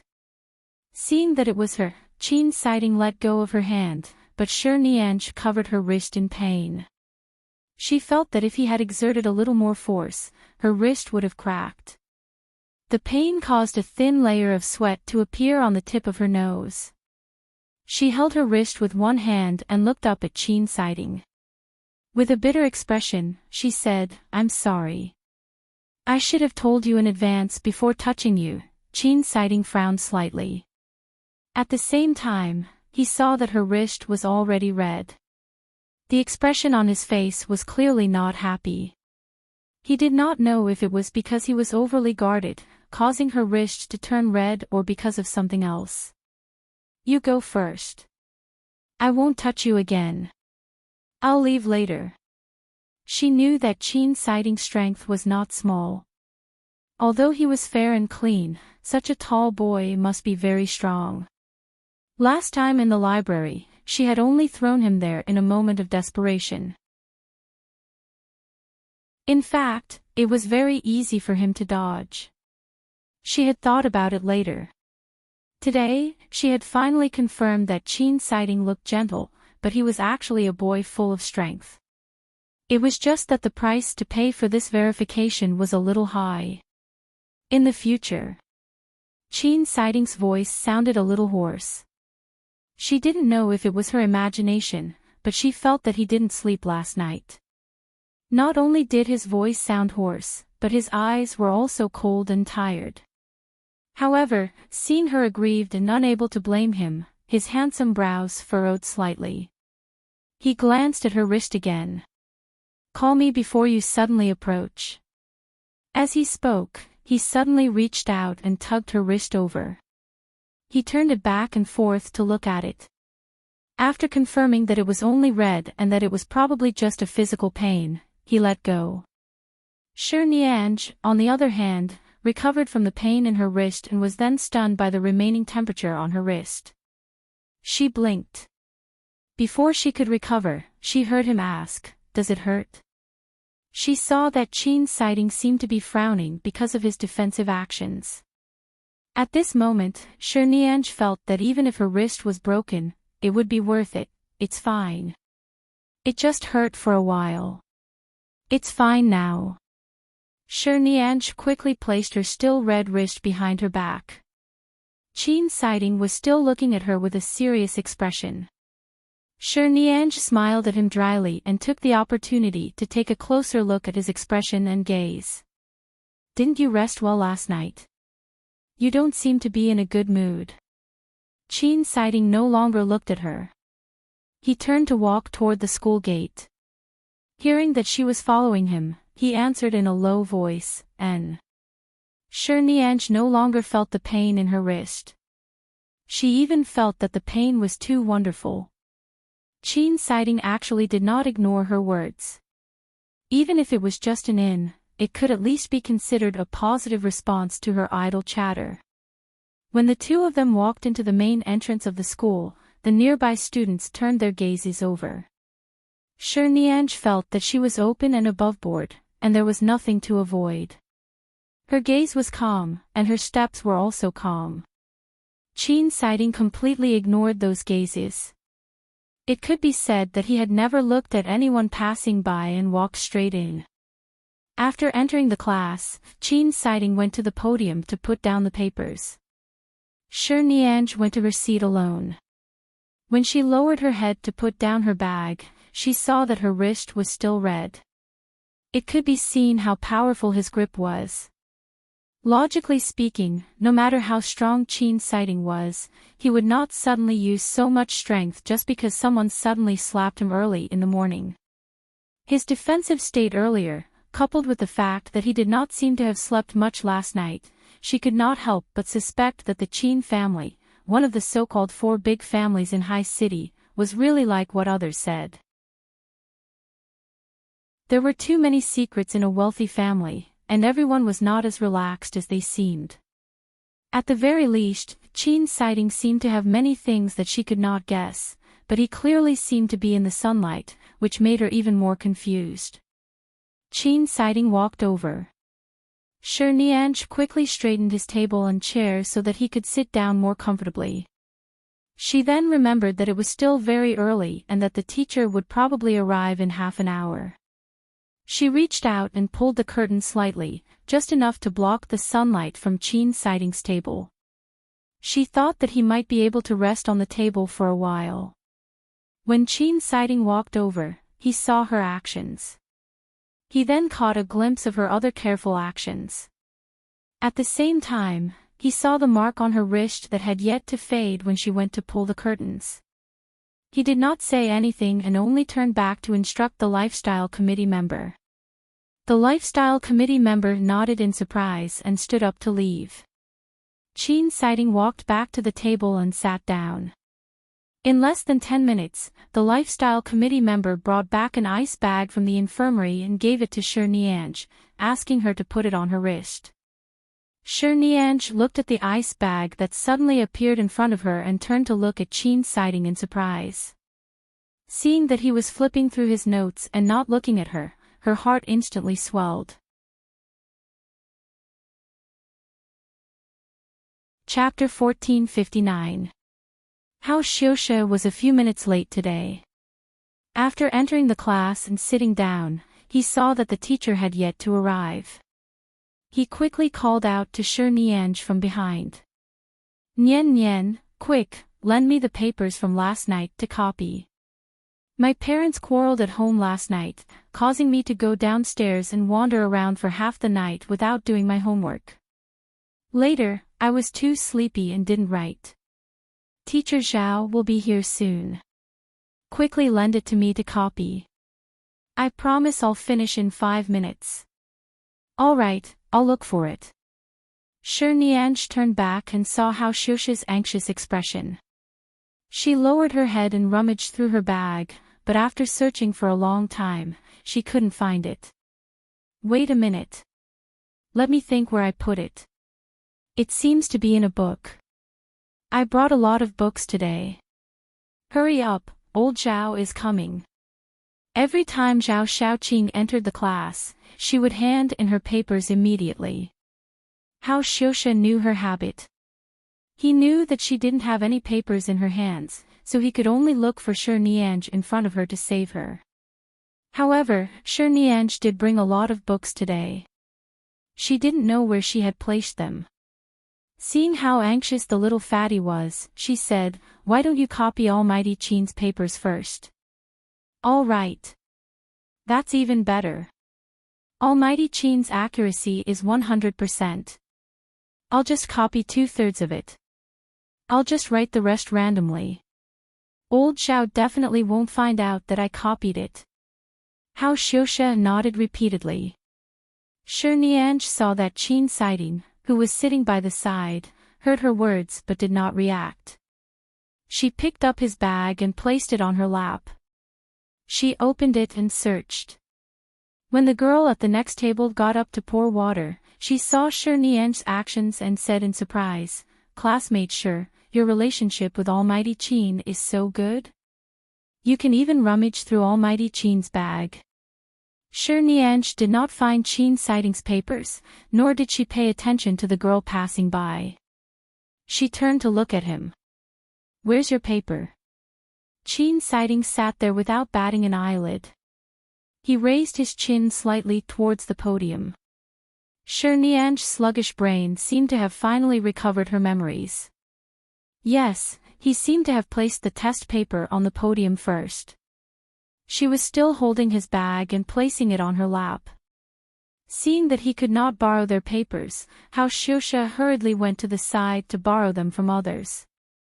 Zhao Xiaoqing sat in the back and looked at Shi Nianzhi, then at Qin Siding. She chuckled and lowered her head to send Shi Nianzhi a message. "Almighty Qin actually let you search his bag. He's not angry. Nian Nian, how did you do it? Isn't that too awesome?" Shi Nianzhi felt her phone vibrate in her pocket. She quickly placed her bag back on his side and took out her phone to take a look. Her heart skipped a beat. She was just used to sitting by Qin Siding's side and being ignored by him. Usually, she adhered to the principle of doing everything herself. If she could not disturb him, she would not disturb him. For example, when she handed out the papers and took the books, she was used to reaching out to take them herself. In any case, he would not even reach out his hand. He probably wouldn't mind borrowing papers, so he didn't think too much about it just now. But now that he thought about it, it did seem a little too intimate. The key was that Qin Siding remained calm and did not refuse. "I've been desk mates with Hao Xiuxia for almost 3 years, but he never let me casually flip through his bag." Zhao Xiaoqing sent her another message. Shi Nianzhi didn't know how to reply. At this moment, Teacher Zhao came in. She quickly put her phone away, but for some reason, an unconcealable smile appeared on her lips. In the following days, Qin Siding clearly repulsed her from the beginning to gradually get used to having such a person sitting by his side. Even though he still wouldn't take the initiative to say or do anything to her, and his attitude was still indifferent, at the very least, he would occasionally communicate normally. Sometimes, when Shi Nianzhi asked him some questions, he would answer her with a few words. His answers would not be particularly few, and gradually, he would answer more. Even if he said one more word than yesterday, Shi Nianzhi would be happy for the entire day.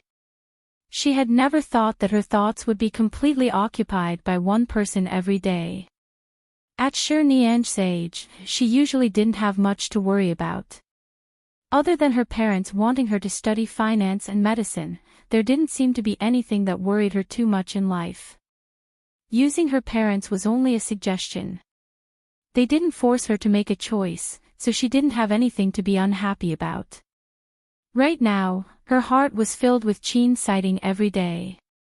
As long as he turned to look at her while she was speaking, she would be especially happy. It was almost the middle school entrance exam. Recently, the third-year students had entered the state of studying until 9:30 a.m. every day. Everyone's faces were much more haggard than 2 months ago because they were too focused on the exam and revision. Recently, because her parents had returned to China, she had to be brought back to the Shi family by Uncle Qin every day. At night, she had to accompany her parents to chat and do her homework. She could only sleep after 11:30 a.m., but her sleep quality had always been good. When she woke up in the morning, she was in a good state. Furthermore, there was a top student sitting beside her. Right now, Qin sighting would answer most of her questions about her studies. Her grades had improved by leaps and bounds. She couldn't be ranked at the top of the school year, but she definitely wouldn't be at the bottom. She placed the thermos cup she brought in the morning on Qin sighting's table. "This is the fruit tea Auntie made. I left it in the fridge last night. It's cold and especially delicious. Try it." Qin sighting glanced at her and looked away. He did not drink it. It's not the very sweet kind. It's just a very pure fruit tea. Everyone has tasted the milk tea powder I brought to our class last month. You've tasted it too. You definitely know my auntie's skills. Shi Nian opened the lid and handed it to him. Try it.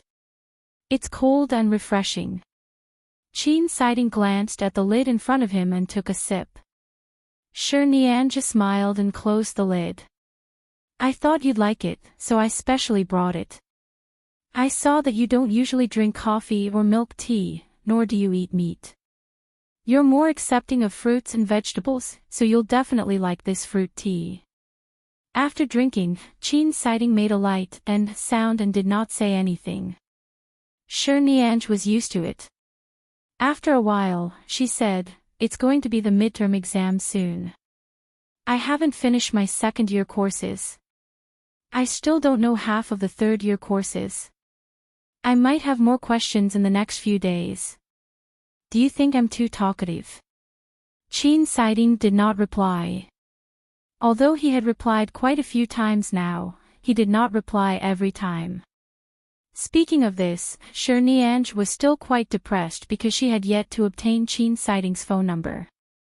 That time when they ate on the street, it was only because of a coincidence that it became the only time. Later on, even if she wanted to meet him in the school cafeteria, she did not have the chance.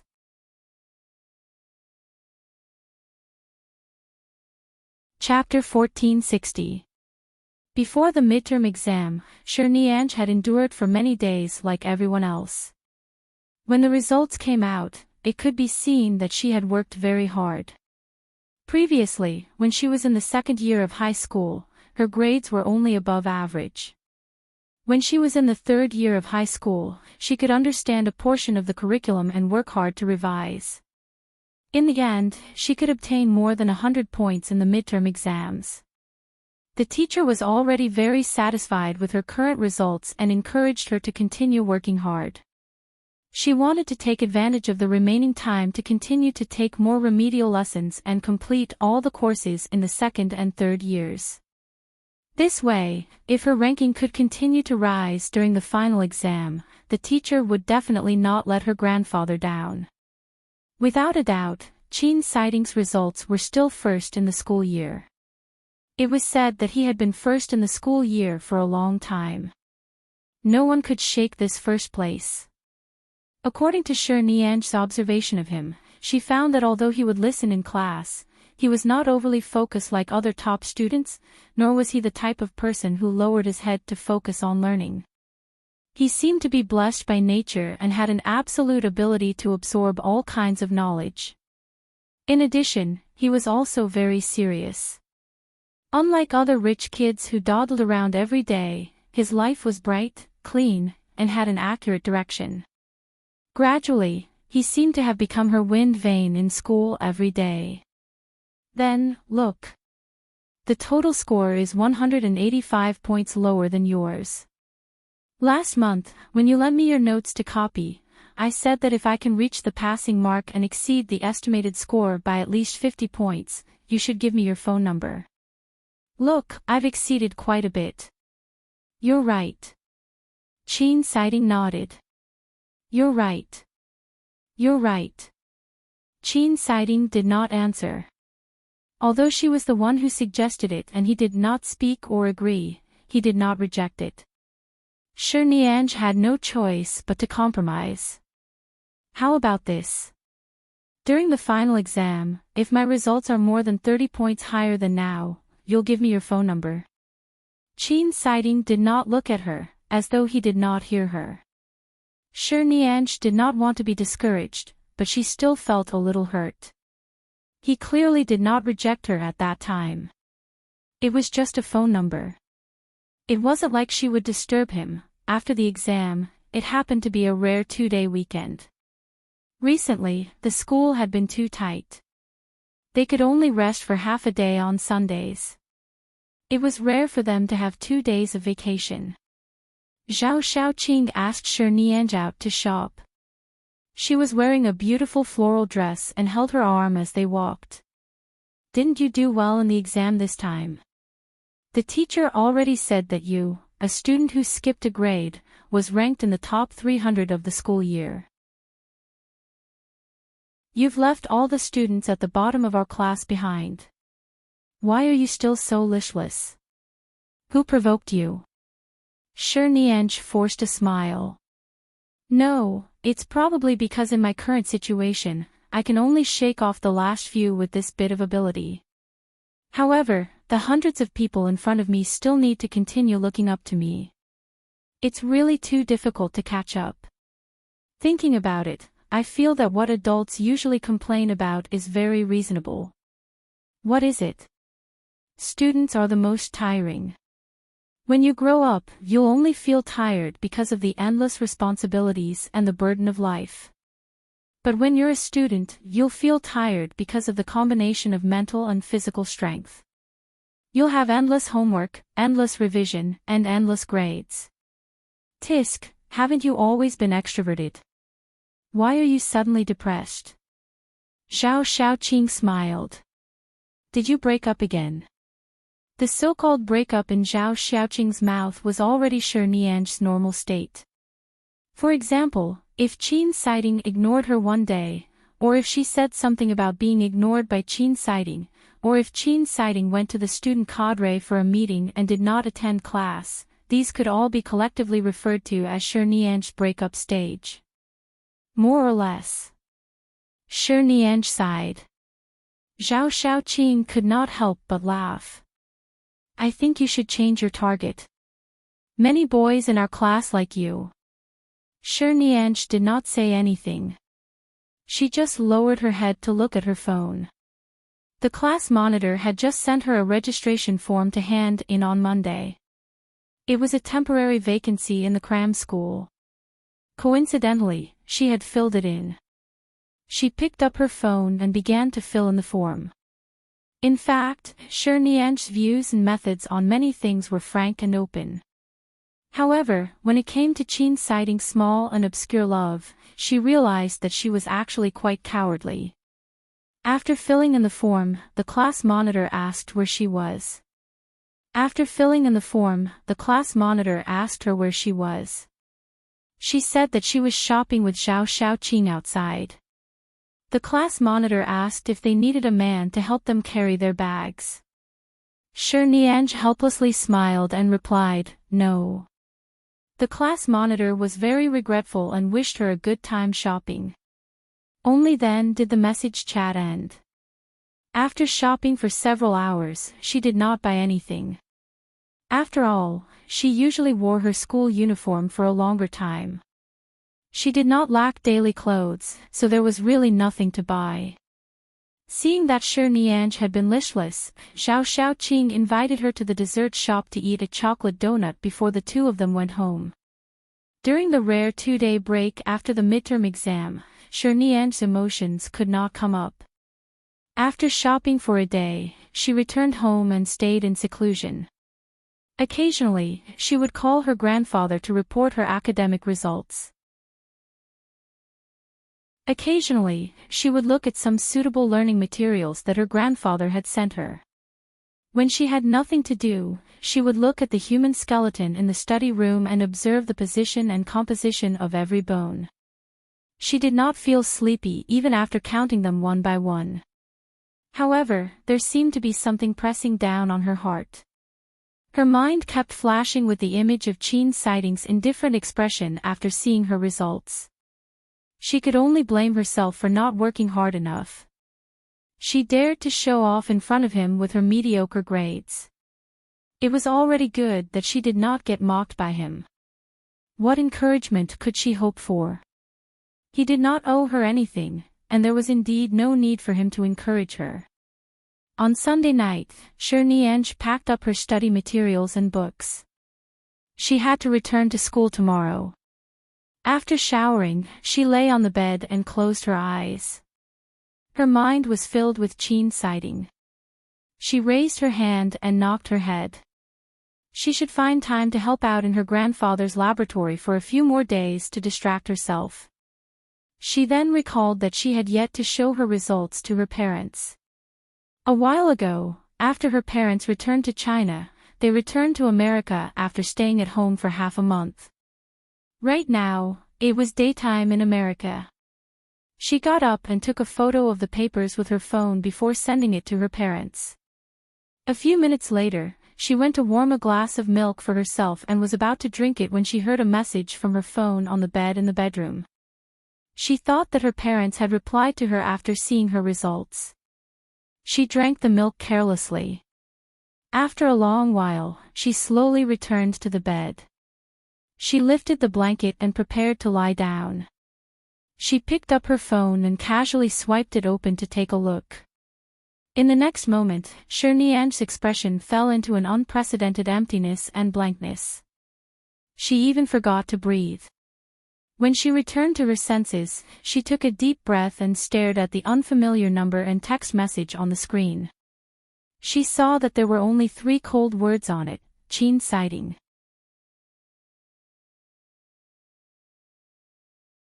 Chapter 1461. Shi Nianj stared at the 2 words, wishing that she could stare a hole through the phone screen. Her number was written on his notes when she made the suggestion before the midterm exam. She had only casually written a string of numbers, but she had indeed written it in front of him. He knew it was her number. However, how could she dare to think that Qin's sighting would really save her phone number? He probably forgot about it after taking a glance at it. He didn't remember that she had written her number. Now it seemed that not only did he remember, but he might have also saved her number on his phone. Oh my God! She couldn't imagine. Who would be able to fall asleep? Shi Nianj held her phone and looked at it for a long time before noticing that this message was sent 15 minutes ago. 15 minutes before. It was already so late. After he sent her a message, she did not immediately reply. After so long, he should be asleep. After all, he still had class tomorrow, Monday.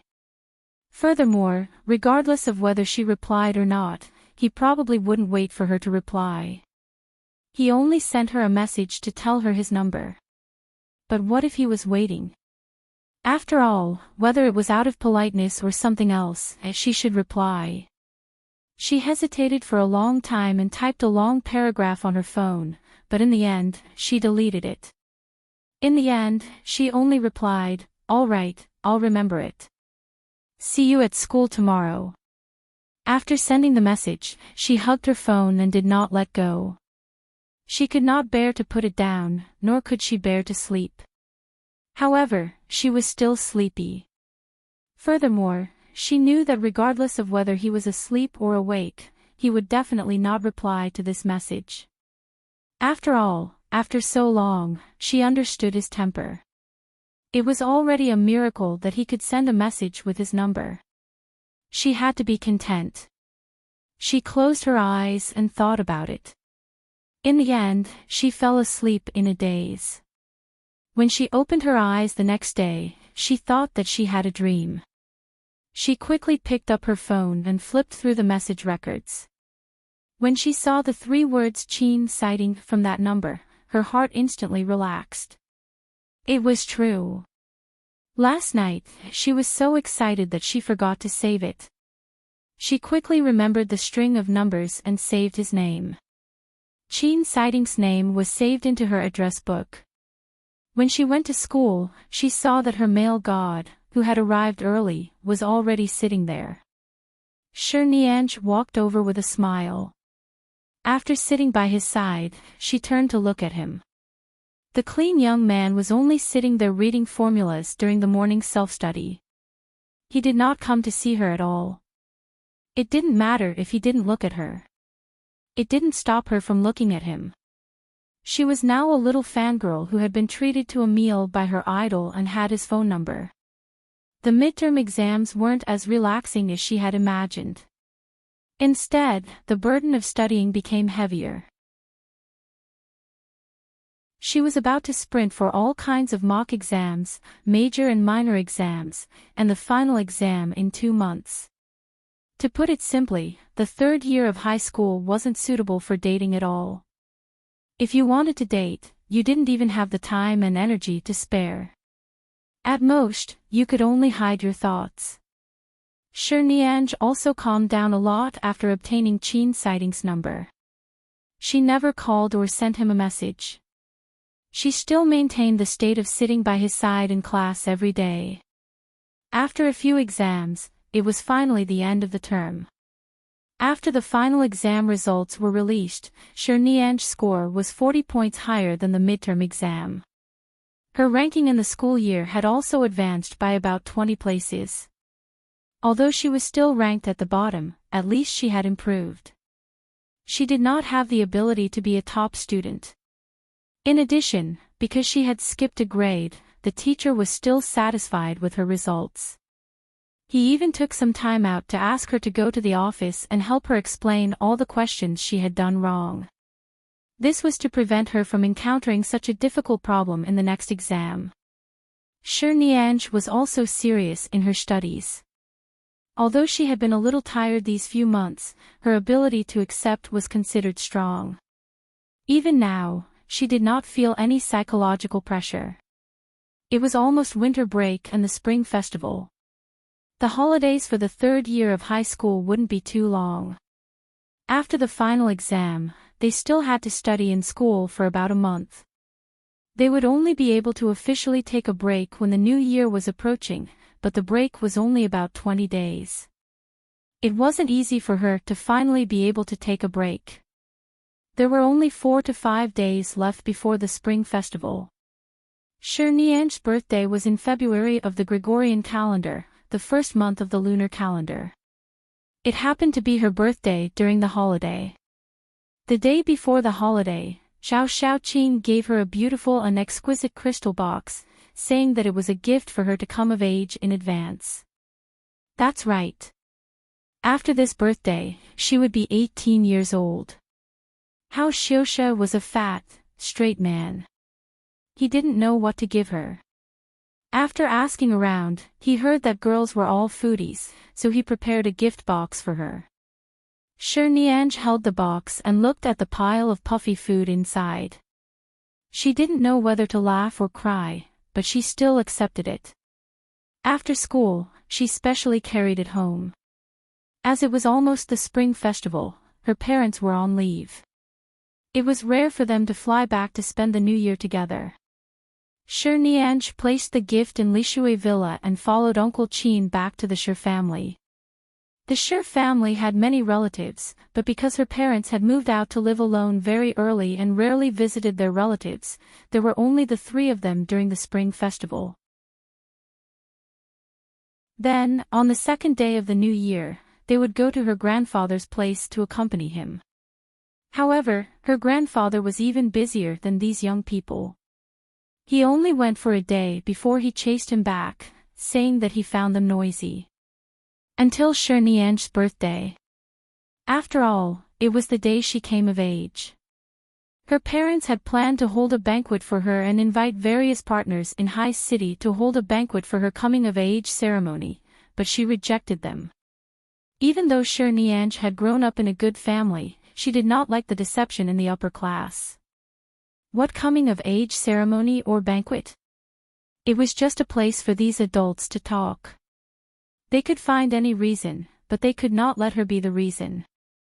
Then, her parents simply held a simple banquet for her at home. They bought cakes and gifts. Some of their friends who had a good relationship with the Sher family also came. Sher Nianj drank more or less. Although there were only a few glasses of red wine, she did not drink much in the past. Of course, her alcohol tolerance was very poor. After sending away the guests at night, her cheeks were flushed. Auntie Xiang saw that she was in the mood after drinking red wine and quickly helped her back to the bedroom, asking her to lie down and sleep early. Sher Nianj tossed and turned in bed, unable to fall asleep. She had already been on holiday for so many days. She was not used to the sudden slowing down of her life. With the help of the alcohol in her body and a little impulse, she couldn't suppress the desire in her heart. She really wanted to see her idol say happy birthday on the day she became an adult.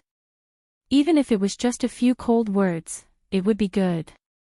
She searched the bedside, picked up her phone, and found the number with Enchanting's name on it.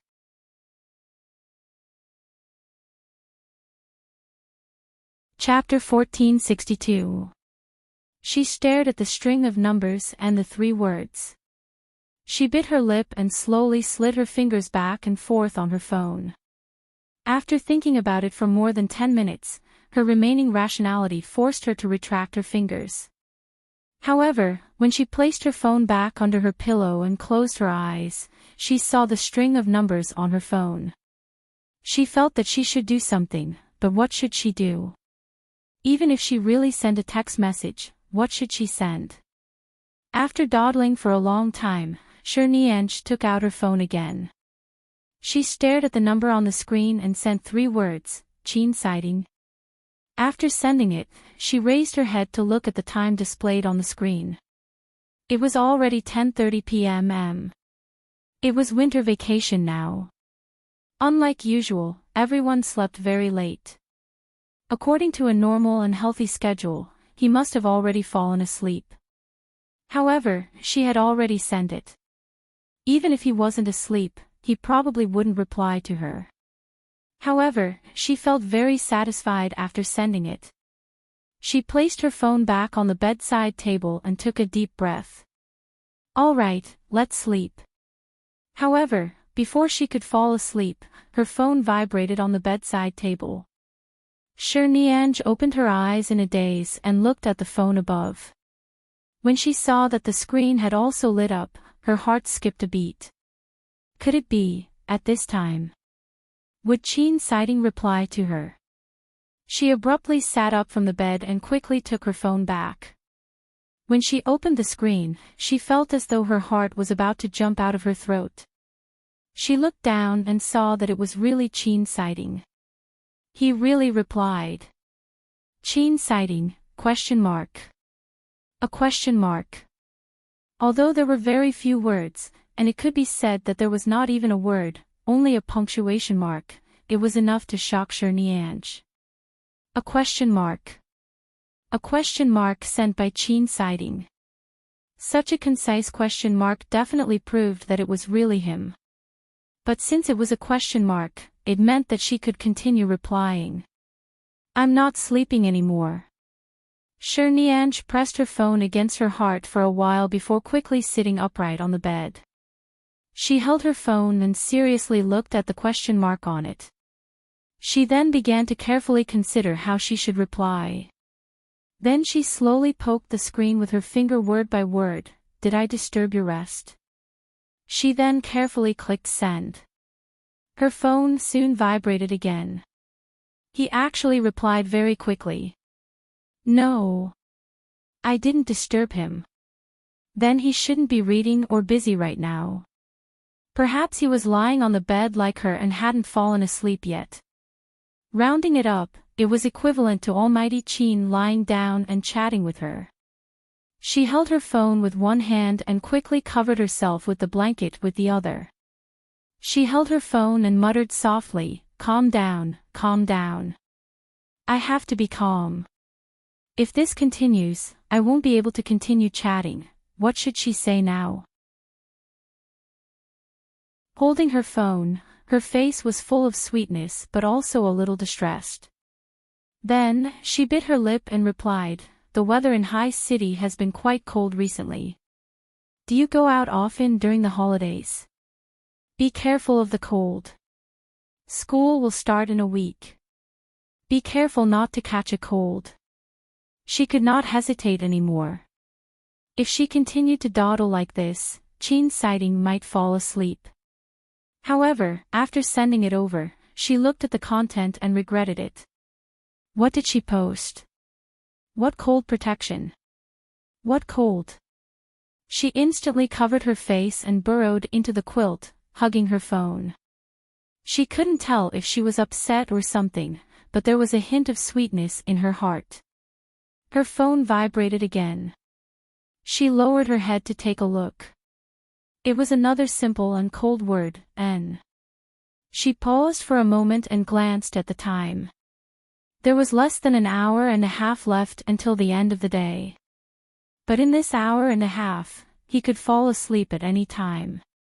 Looking at the words that he had restored, there were only 3 words and 3 punctuation marks in total. However, Nianj felt that these words were extremely beautiful. Looking at Chin Sighting's words displayed on the screen, she felt that they were extremely warm and gentle. She was also afraid that if she continued speaking, Chin Sighting would find it annoying. She was afraid that if she chatted with him in the middle of the night, not only would she disturb his rest, but he would also feel that she was too long-winded. After all, in his eyes, they were only desk mates. He could only reply to her because they were desk mates. It was still a holiday and they couldn't see each other usually. It was really not good for her to send him a message in the middle of the night without a reason. But what else could she say? Just say good night and I'll sleep. Then her goal of sending him a message tonight would not be achieved. She just wanted to wish him a happy birthday. What should she send? Should she say, Almighty Chin, today is my birthday. Can you say happy birthday to me? She felt a little stupid. Or should she say, dear deskmate, I'm 18 years old today. She felt even stupider. How could she let him know that it was her birthday today and take the initiative to say happy birthday? She turned back to look at her room. There was still a cake that a relative had sent over in the morning that she had not eaten and had forgotten to take down. She then looked at the crystal calendar by the side. Nianj's eyes moved. She lifted the blanket and ran to the cake. She opened the cake box and moved the calendar on the table close to the cake. After thinking for a moment, she found her student ID and placed it by the side. Her date of birth was written on the student ID. After placing them together, she felt satisfied and used her phone to take a photo and send it to him. After sending it, she quickly sent a cute smiley face to him. Silence was better than words. He would understand, right? After sending this photo and the smiling face, the message was like a stone sinking into the sea. She did not receive a reply for a long time. Was he asleep? It was almost 11 o'clock. She had just come over to prepare the cake, the calendar, and her student ID. She had also taken a few photos to find a good and clear angle. It had been so long. He should be asleep. The sweetness in Nian's heart that was about to float instantly fell. However, when she thought about it carefully, to be able to receive a message from Qin citing on her birthday, and there were 3 of them, this could be considered a birthday gift to her. With this thought, she felt happy again. She took the cake out and asked Auntie Xiang to put it in the refrigerator. She then closed the door and returned to bed. This time, she covered herself with the blanket, but she could not fall asleep.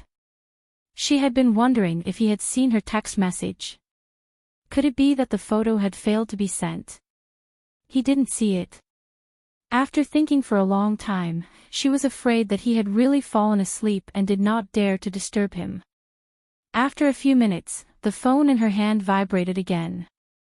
She immediately picked it up and quickly swiped the screen.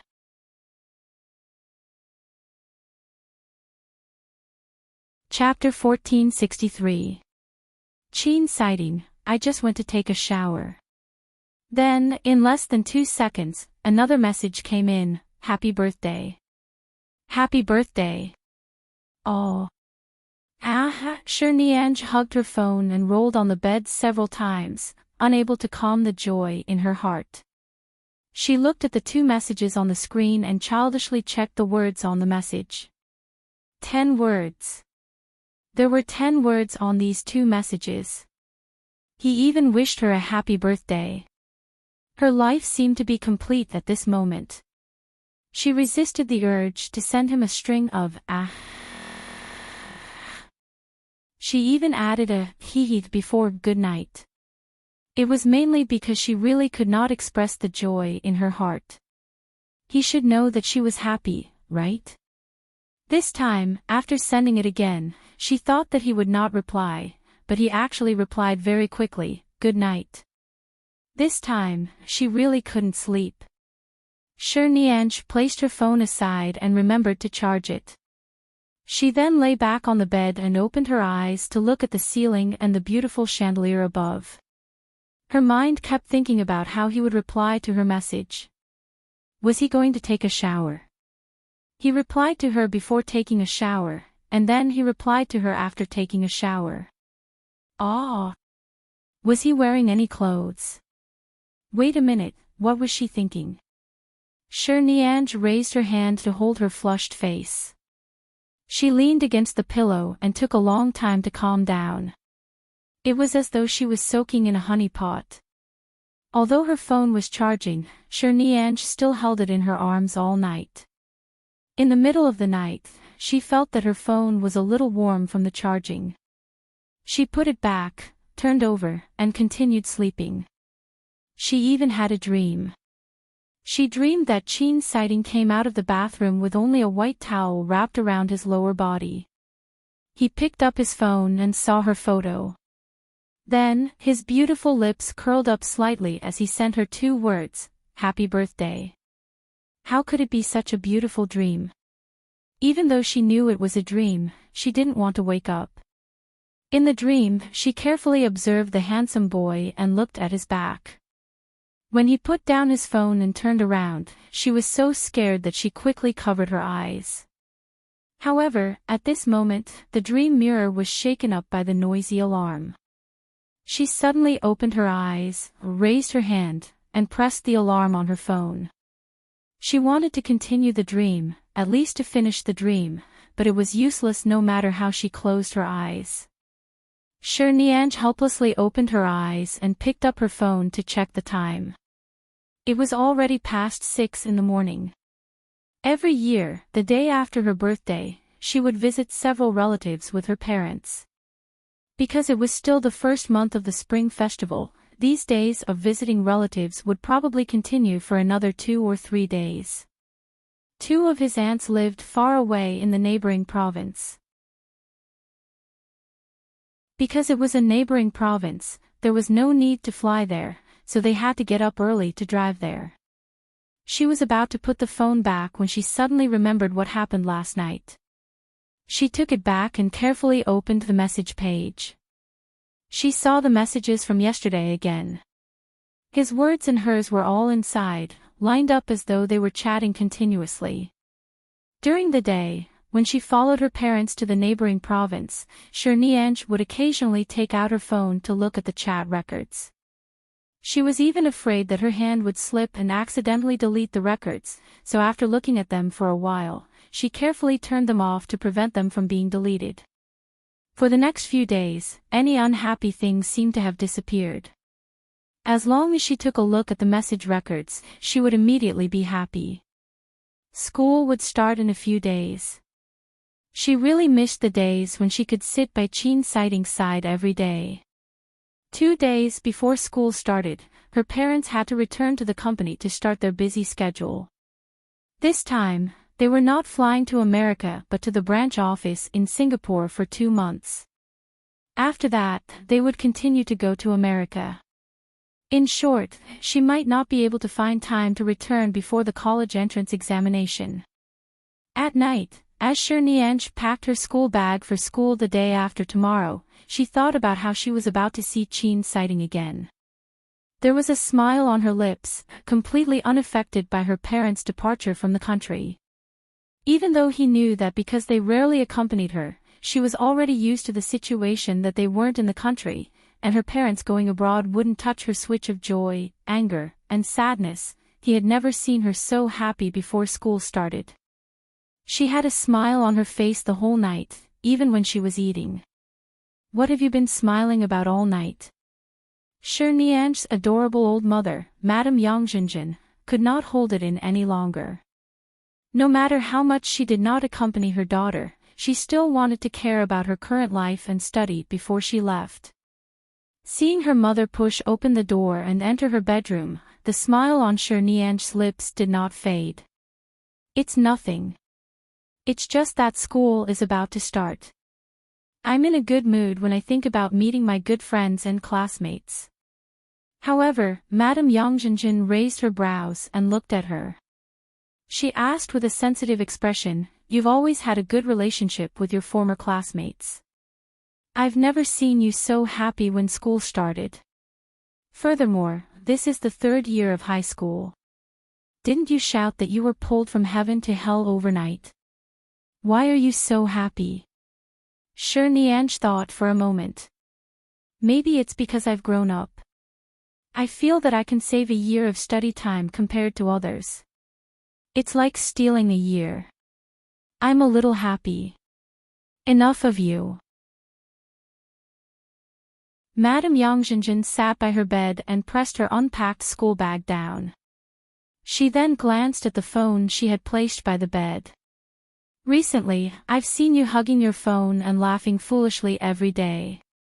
There are no calls or messages, and your phone is silent. You can stare at the screen and be happy for a long time. Tell me, are you in love? Your father and I have never objected to what you should do at a certain age. Previously, when Tang Xiao chased after you, didn't we not object? We just told you to protect yourself. You've already grown up. You can decide for yourself. What else do you have to hide? It's not love. Not." Cherniange realized that she could always be very calm about Tang Xiao's matter.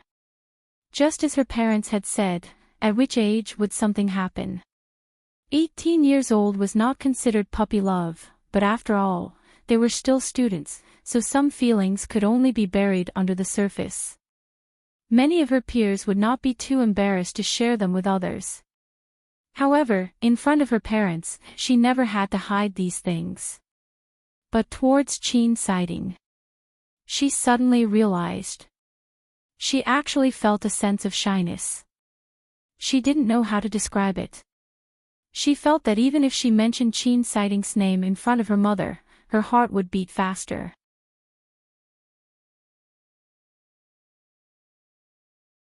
Chapter 1464. Seeing that her mother wanted to know so much, Cherniange said directly, "I like someone very, very much, but I don't think he has any intention of getting a girlfriend. Besides, his personality isn't that approachable. I just feel that sitting by his side in class is very motivating. Mrs. Yang Jinjin raised her brows. Oh, a crush. You really have to experience all the things you should experience in your adolescence. You won't miss a single one. The corner of Shi Nian's mouth twitched. It can't be said to be a crush. Yang Jinjin took the opportunity to laugh at her. All right, I'll still say the same thing. Whether it's feelings or interpersonal relationships, it's fine as long as you know your limits. Dad and Mom won't interfere with your freedom. Protect yourself. Don't cross the line that you shouldn't cross. We won't interfere with other matters. Shi Nianj picked up the new notebook and placed it in her bag. She then raised her eyelids to look at her. Then don't interfere with whether I want to apply for the finance or medicine department, okay? Her mother looked at her for a while and sighed. Before we came back, your father and I had a deep discussion about this matter. You weren't by our side since you were young. We can give you too little. Our child has grown up healthy. We really shouldn't force you to do anything. You decide for yourself. Shi Nianj nodded. Hearing this, the only boulder in her heart was relieved. The following last day of vacation was really longer than the previous 20 days. She was so bored that she followed her parents to Shida Group's company for a walk. The top floor of Shida Group was basically not accessible, but she could enter. The top floor was an office area, but there were some leisure and entertainment places on the rooftop. There were bowling and swimming. She stayed inside for an entire day and looked at the time in boredom. She wished that time could jump to tomorrow morning. School would start tomorrow. Tomorrow. In the morning. She would be able to see Qin sighting. Shi Nianj woke up an hour earlier than usual. Although she still had to wear her school uniform, she still specially got up to look for Auntie Xiang to bring out the ironing machine. She ironed the clean school uniform in her room and put it on. She looked at Auntie Xiang and said, Auntie Xiang, I'm sorry. When it was finally time to go out, she went downstairs to take 2 pieces of bread and left. Seeing her anxious look, her parents didn't ask anything and just let her go. After getting into Uncle Qin's car, she took a look at the time. Uncle Qin smiled when he saw her like this. As he started the engine, he said, girls nowadays seem to have stars in their eyes when they're in love. In what way was she in love? She just liked him and worshipped him for no reason, okay? It was probably the kind of worship that poor students had for the top students. But was it that obvious? Forget it. It didn't matter if it was obvious or not. What was important was that she could see Qin sighting today. Perhaps it was because she was looking forward to it too much that she had been worried along the way that Qin sighting would not go to school on time today. Would he have something to do or something? Although he was in his 3rd year of high school, he would not take leave unless there was something important. Even many competitions had been postponed. After all, studying for the college entrance examination was more important. She worried the entire way. When she arrived at the school gate, she looked left and right when she got out of the car. She even glanced in the direction where she had met Qin sighting previously, but she did not see him. With all kinds of worries in her heart, she entered the school gate and entered the classroom. As soon as she entered the classroom, she lowered her head to check her uniform. Suddenly, she saw a white figure in front of her and almost bumped into him. She raised her head abruptly and saw the person in front of her. Time seemed to have returned to the scene on the field at the beginning of the previous semester. The clean and good-looking young man in a white shirt stood in front of her. He glanced at her indifferently because she had lowered her head and almost bumped into him. The moment she met Qin sighting's gaze, her expression changed from confusion to joy. Then, her heart that had been floating seemed to instantly fall to the ground. He had actually arrived earlier than her. When she saw his clothes, she turned to look at the others around her. Why aren't you wearing your school uniform? Today was the first day of school. He should be wearing his school uniform. Enchanting was as calm as before. His gaze swept past her face, and his voice was as clear as a cold spring. I caught an early flight from Japan and arrived at school half an hour ago. I didn't go back to get my school uniform. Ah. He went to Japan. He wasn't in the country these days. Then on her birthday, did he reply to her message in Japan? Then what about your school uniform? She paused for a moment and found a topic that would allow her to talk normally and restore her inner reason and calm. Someone will send it over. It's almost here. I'm about to go get it. Enchanting glanced at the time and then at her. You're very early. Enchanting had been worried that he would not come today. She was so worried that her palms were sweating, but on the surface, she looked calm and in a good mood. That's right. It's the first day of school. Even if you're a bad student, you have to show the attitude of a third-year student and be more positive. Besides, the early bird gets meat. Enchanting raised his brows coldly. What meat? What meat? Of course it's you, this fat piece of meat. Enchanting smiled but did not speak. She smiled at him and went to her seat to sit down. When she saw Enchanting's bag by the side, the stone in her heart finally landed. Previously, she was worried that the teacher would change everyone's seats in the new semester. She was worried that Enchanting would take this opportunity to sit in another seat or ask the teacher to change her seat. However, judging from his attitude earlier and his backpack, he didn't have such plans. When Zhao Xiaoqing and the others entered the class, it was almost 7 o'clock. Everyone had not seen each other for a long time, and they had endless topics to talk about. They could discuss which boy's new hairstyle and which girl's new bangs were cut for a long time. Enchanting did not participate in any of the topics. She only sat in her seat and placed the books neatly on the table. She then glanced at Enchanting's bag and thought for a moment. She did not rashly search through his bag again. She only tidied up the scattered books and papers on his table. Looking at his handwriting, she felt that a good-looking boy's writing would definitely be very good-looking. This sentence was the truth. When Enchanting returned with his school uniform, he saw the neatly arranged books and papers on the table. He then glanced at the books on her table that were arranged at the same angle. Almighty Qin, happy new school. Enchanting turned to him and smiled brightly.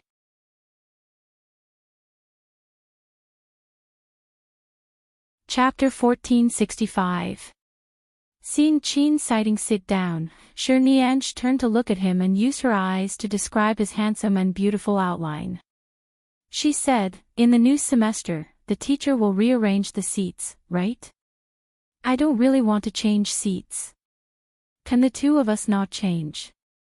Enchanting raised his brows slightly and turned to look at her. Enchanting just smiled at him. Can I not change seats? He did not answer, but his gaze, which seemed to have seen through her, made her feel a little ashamed. However, she did not want to retreat. Her heart was already burning, but she remained calm on the surface. Regarding the change of seats, it was true. She had heard from Hao Xiuxia that their class would change seats every semester. However, Enchanting had always been sitting here. Even if he changed seats, he was still alone. Firstly, he did not like to sit with others. Secondly, no one dared to come close to him and be frozen by an iceberg all day. Even if the teacher requested to change seats, he might not be able to. Early in the morning, she went from worry to relief to joy, and then to worry again. When the form teacher, Teacher Zhao, entered the class to call the roll, he simply asked everyone about the situation during the winter vacation and asked if they had any thoughts about changing seats. Almost half of the students said that they could change seats. Whether it was men and women sitting together or friends sitting together, the teacher's idea was that those who were too close should not be together. Otherwise, it would be easy for them to chat with each other in class and affect the progress of their studies. Under the teacher's arrangements, everyone was changing seats one by one. Almost everyone was walking around the other desks with their bags and books. Shirnianj sat there motionless and did not say a word. Chin Sighting did not seem to be affected at all. Everyone else was walking around. He closed his eyes and sat quietly, pretending to sleep to pass the boring time. When Teacher Zhao realized that there was no movement from their side, he asked from the podium, "Shirnianj, Chin Sighting, aren't the two of you going to change seats?" In fact, Teacher Zhao was very surprised that Shirnianj could actually sit by Chin Sighting's side for a week. Now that there was a chance to change seats, with Chin Sighting's temper, he would definitely get up and find another seat to sit down. This way, it would not be good for Shirnianj to sit down again. However, neither of them stood up. Shirnianj wanted to openly say that she didn't want to change, but the teacher was looking at Chin Sighting, so it wasn't convenient for her to speak. She only smiled at the teacher and brushed it off. "Nian Nian, aren't you going to trade?" The class monitor happened to come over from the front. He turned back to look in Shirnianj's direction and pointed to the seat next to him with his eyes, indicating that she could sit next to him. Shirnianj shook her head. The class monitor seemed a little surprised.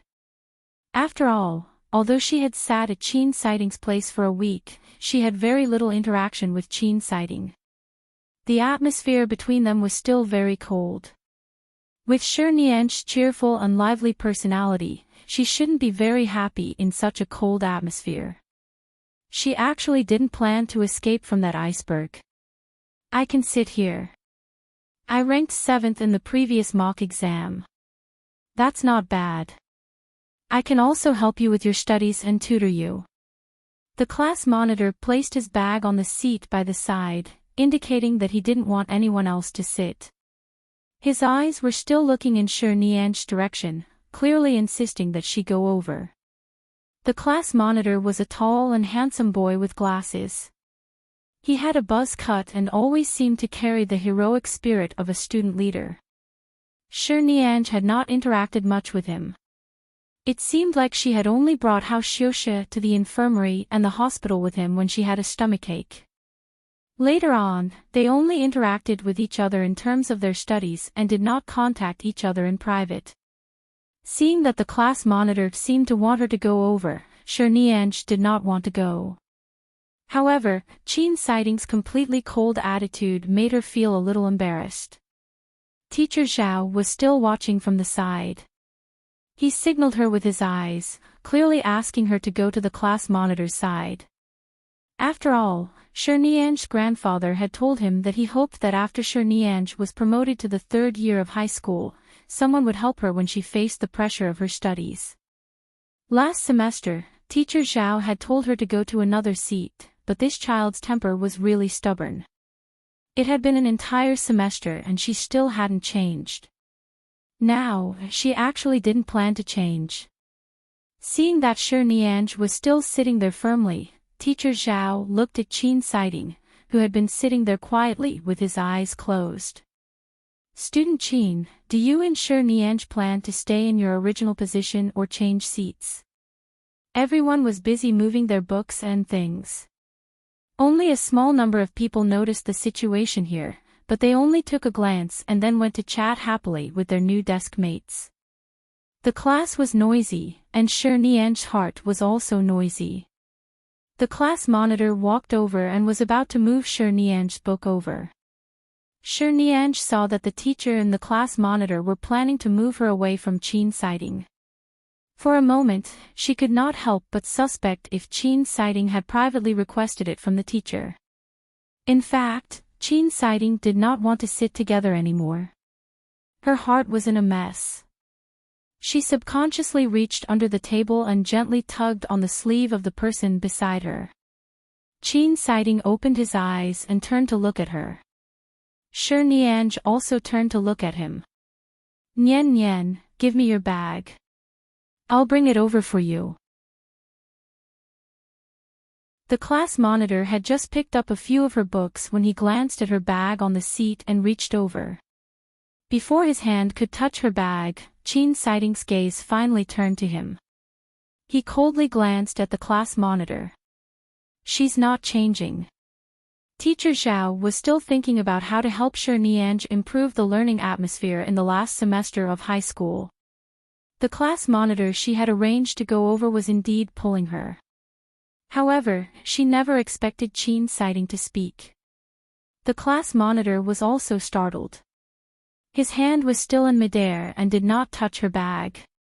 At this moment, Shi Nianj quickly placed her school bag on the other side where his hand could not touch it.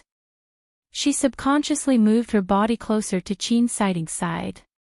Although her movements were very subtle, Teacher Zhao, who was standing on the podium, saw it clearly. His eyelids twitched, and at the same time, he saw that Qin Siding did not seem to be disgusted. He understood.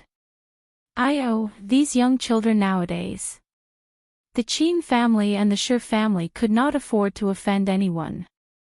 However, it was rare for Qin Siding to accept someone by his side. Furthermore, he would not accept changing seats after a semester. Shi Nianj was so willing, so forget it. All right, Lin Su, go back to your seat. Teacher Zhao finally spoke. The class monitor responded and then looked thoughtfully at Qin Siding's indifferent side profile. He then looked at Shi Nianj's focused expression and left helplessly.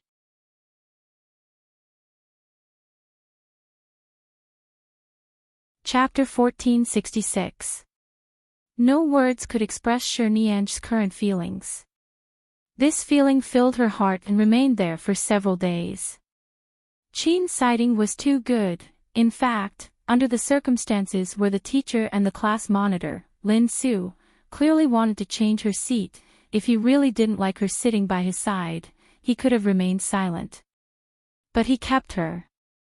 In the next few days, Shi Nianj maintained this slightly touched emotion in her heart.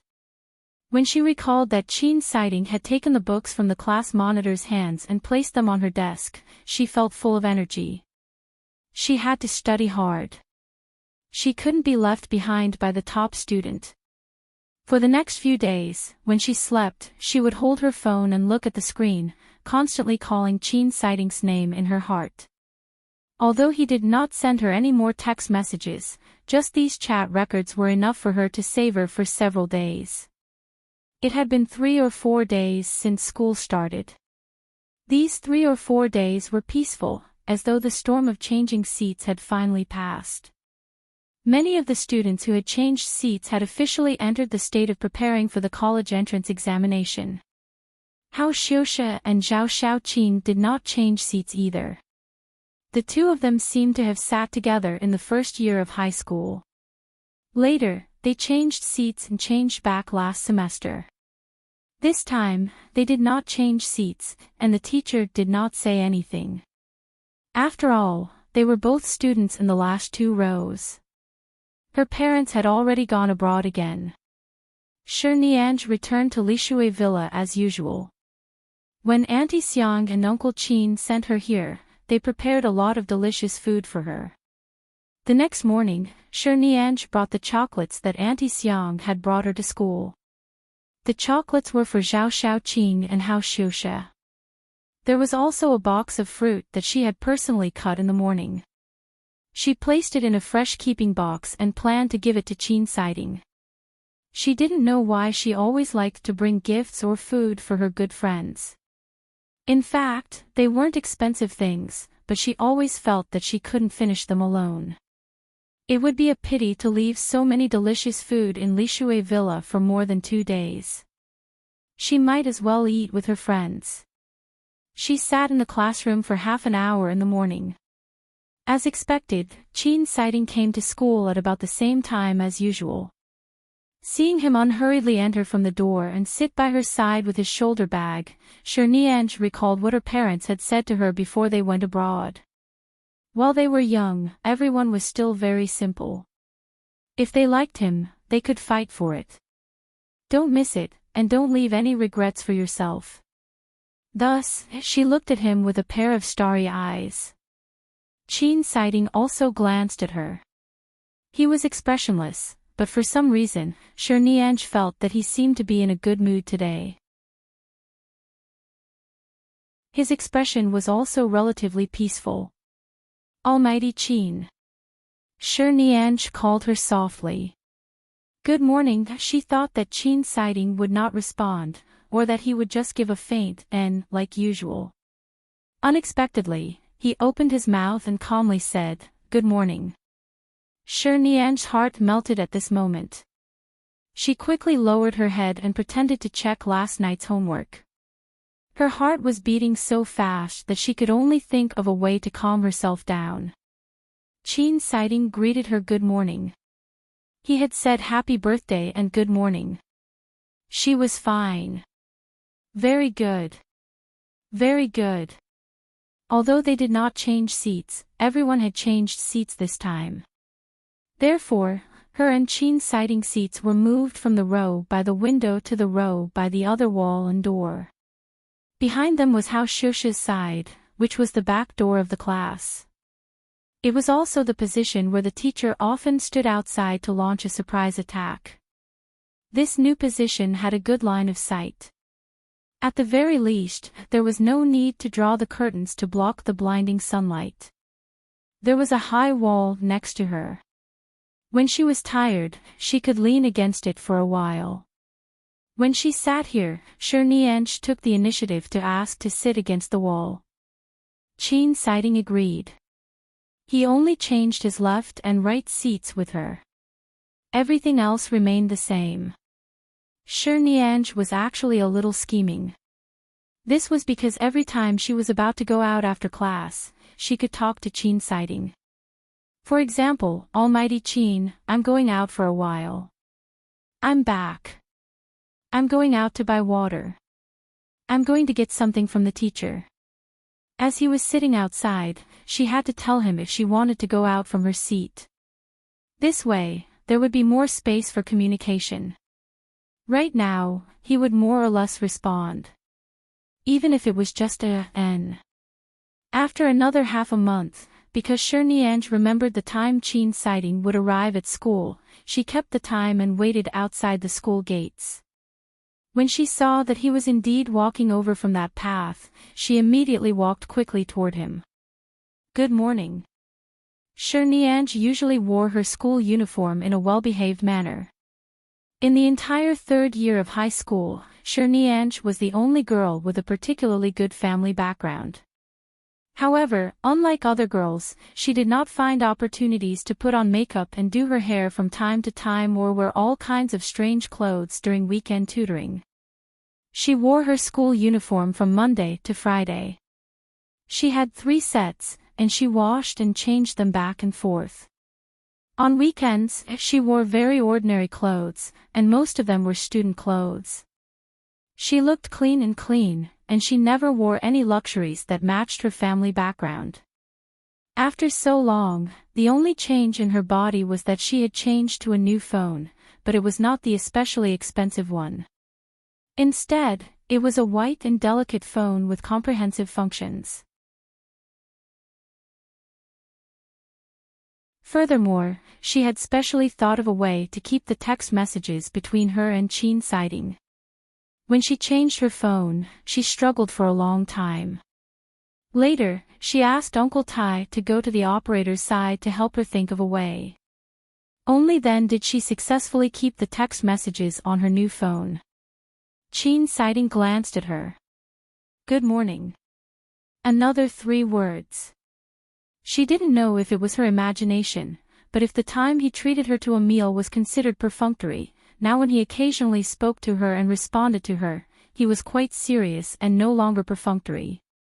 Enchanting simply stood by his side and followed him in. She really liked the feeling of being able to enter the school gates with him until the end of the class. Furthermore, because he was sitting outside, he would stand there and wait for her to sit inside. This small interaction could make her happy for the entire day. When they entered the school gates, she stood by Enchanting's side.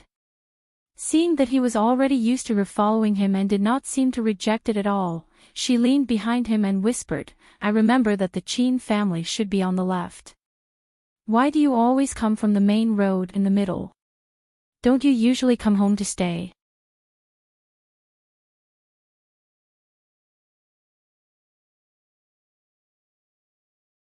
Chapter 1467. Enchanting glanced at her. "You don't live in this direction. How do you always bump into me?" Enchanting choked. Yes, the Sher family and the Lishui villa she was currently living in were on the right. This morning, she had specially waited for him under the tree on the middle road.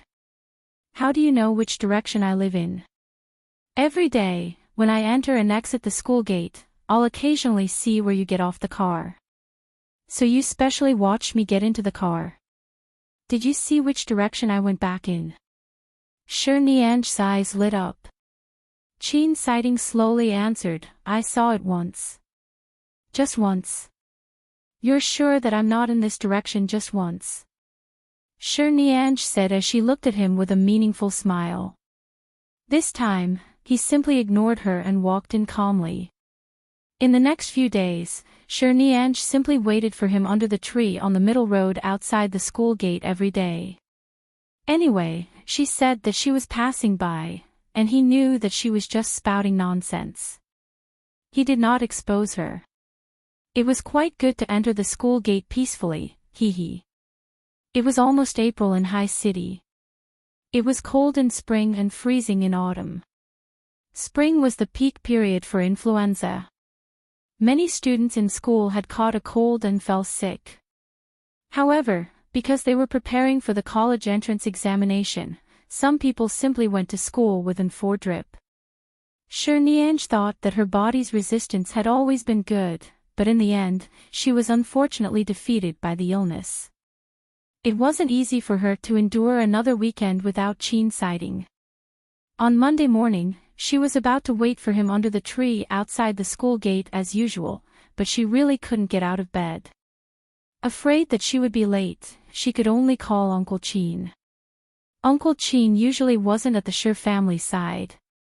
His house was nearby, and he drove for 5 minutes to Lishui villa. Enchanting struggled to get up from the bed to wash up. She felt dizzy and could not hold on any longer, but the teacher had said that she should not take leave if she could. Since everyone had endured it, she would not be so delicate. At most, she would not attend morning exercises and physical education classes during the day. She would just lie in the classroom. Uncle Enchanting saw that her expression was too ugly and asked her if she wanted to take a day off. She didn't agree. After packing up, she got into the car. In fact, this place was only 10 minutes away from the school. Uncle Enchanting handed her the thermos cup and asked her to drink more water. When Enchanting took it, she deliberately avoided his hand, afraid that Uncle Enchanting would find out that she was having a fever. She had just woken up. Although she had a fever, it could not be seen on her face. She could only see that she was a little haggard. She sat in the car with her eyes closed all the way until the car stopped outside the school gate. Uncle Enchanting turned around to look at her and saw that her cheeks were already showing signs of redness. She sat in the back seat dispiritedly and leaned her head against the window. She was sleeping soundly. Uncle Enchanting reached out and gently touched her forehead. He immediately frowned. This child, she didn't even say anything when she had such a high fever. He saw that many students had already entered the school gate, but Enchanting had been strangely coming to school early recently. Uncle Enchanting glanced at the time. There were still about 20 minutes before she went to study on time in the morning. He quickly took out a clean towel from the spare box in the car and gently covered her. Seeing that she was sleeping soundly due to the high fever and had not woken up, he parked the car and went to the pharmacy to buy medicine. However, Shirnianj woke up a few minutes after Uncle Chin got out of the car. When she opened her eyes, she was a little confused. She raised her hand and touched her surroundings. She wanted to sit up properly and get out of the car, but the moment her head left the window and her body moved, it was as though there was a large pool of water spinning in her mind. It made her dizzy and she even felt like vomiting. At that moment, she leaned back and closed her eyes, not daring to move. Uncle Chin, her voice was slightly hoarse as she leaned against the car. She didn't know if Uncle Chin was sitting in the driver's seat. She hummed in discomfort. "Uncle Chin, help me, go," under the tree in front. Her voice became softer and softer. In the end, she didn't know what she was saying. She raised her hand and weakly put it down. She leaned her head against the window. She felt that the window was very cold. Sticking her head here would make her feel much more comfortable. Uncle Chin went to buy antipyretics and returned. As he walked, he called the Shi family's helper. Auntie Xiang had returned to her hometown for the past few days and wasn't in High City. She could only find someone Shirnianj trusted and was familiar with to take care of her. Otherwise, she would be worried if she went to school like this. She had to find someone to accompany her in Lishui Villa. Just as he was about to return to the car, Uncle Chin suddenly noticed that there seemed to be someone standing under the tree in front of him. He looked like a young man, but he only hurriedly passed by to take a look before walking over. He quickly returned to the car to give the Shi family's little ancestor some antipyretics. Shirnianj was already in a daze from the fever in the car. She could vaguely hear the sound of the car door opening. Uncle Chin came over and said that he wanted her to take the antipyretics. She took it and continued to lean against the car door. "Why didn't you say so? If I had known that you were so sick when we were in the villa, I wouldn't have brought you to school." Uncle Chin sighed. "You've taken the antipyretics. I'll take you to the hospital." "No need." Shirnianj spoke hoarsely, but her head was still aching. She closed her eyes and asked hoarsely, "What time is it now?" 6:45. Shirnianj frowned. Almost every day, she met Chin sitting under the tree from 6:50 to 7 o'clock a.m. She had been, coincidentally, meeting him every morning for more than a week. If she did not appear today, would he wait for her, or would he directly enter school without feeling anything? What should she do? "Uncle Chin, I don't want to go to the hospital. I want to get out of the car." Shirnianj felt uncomfortable and wronged. She was usually very open-minded and never felt wronged. However, perhaps because her body was too uncomfortable, she really felt sad and wronged. She had already arrived at school. She was not far from that tree. She was not late, but what should she do? She could not get out of the car at all. As long as she moved slightly, she would feel dizzy and nauseous. She did not dare to move at all. However, would Chin sighting not take it seriously at all? If he did not see her appear, he would directly enter without even asking her. "Why are you getting out of the car? There's a small hospital nearby, right?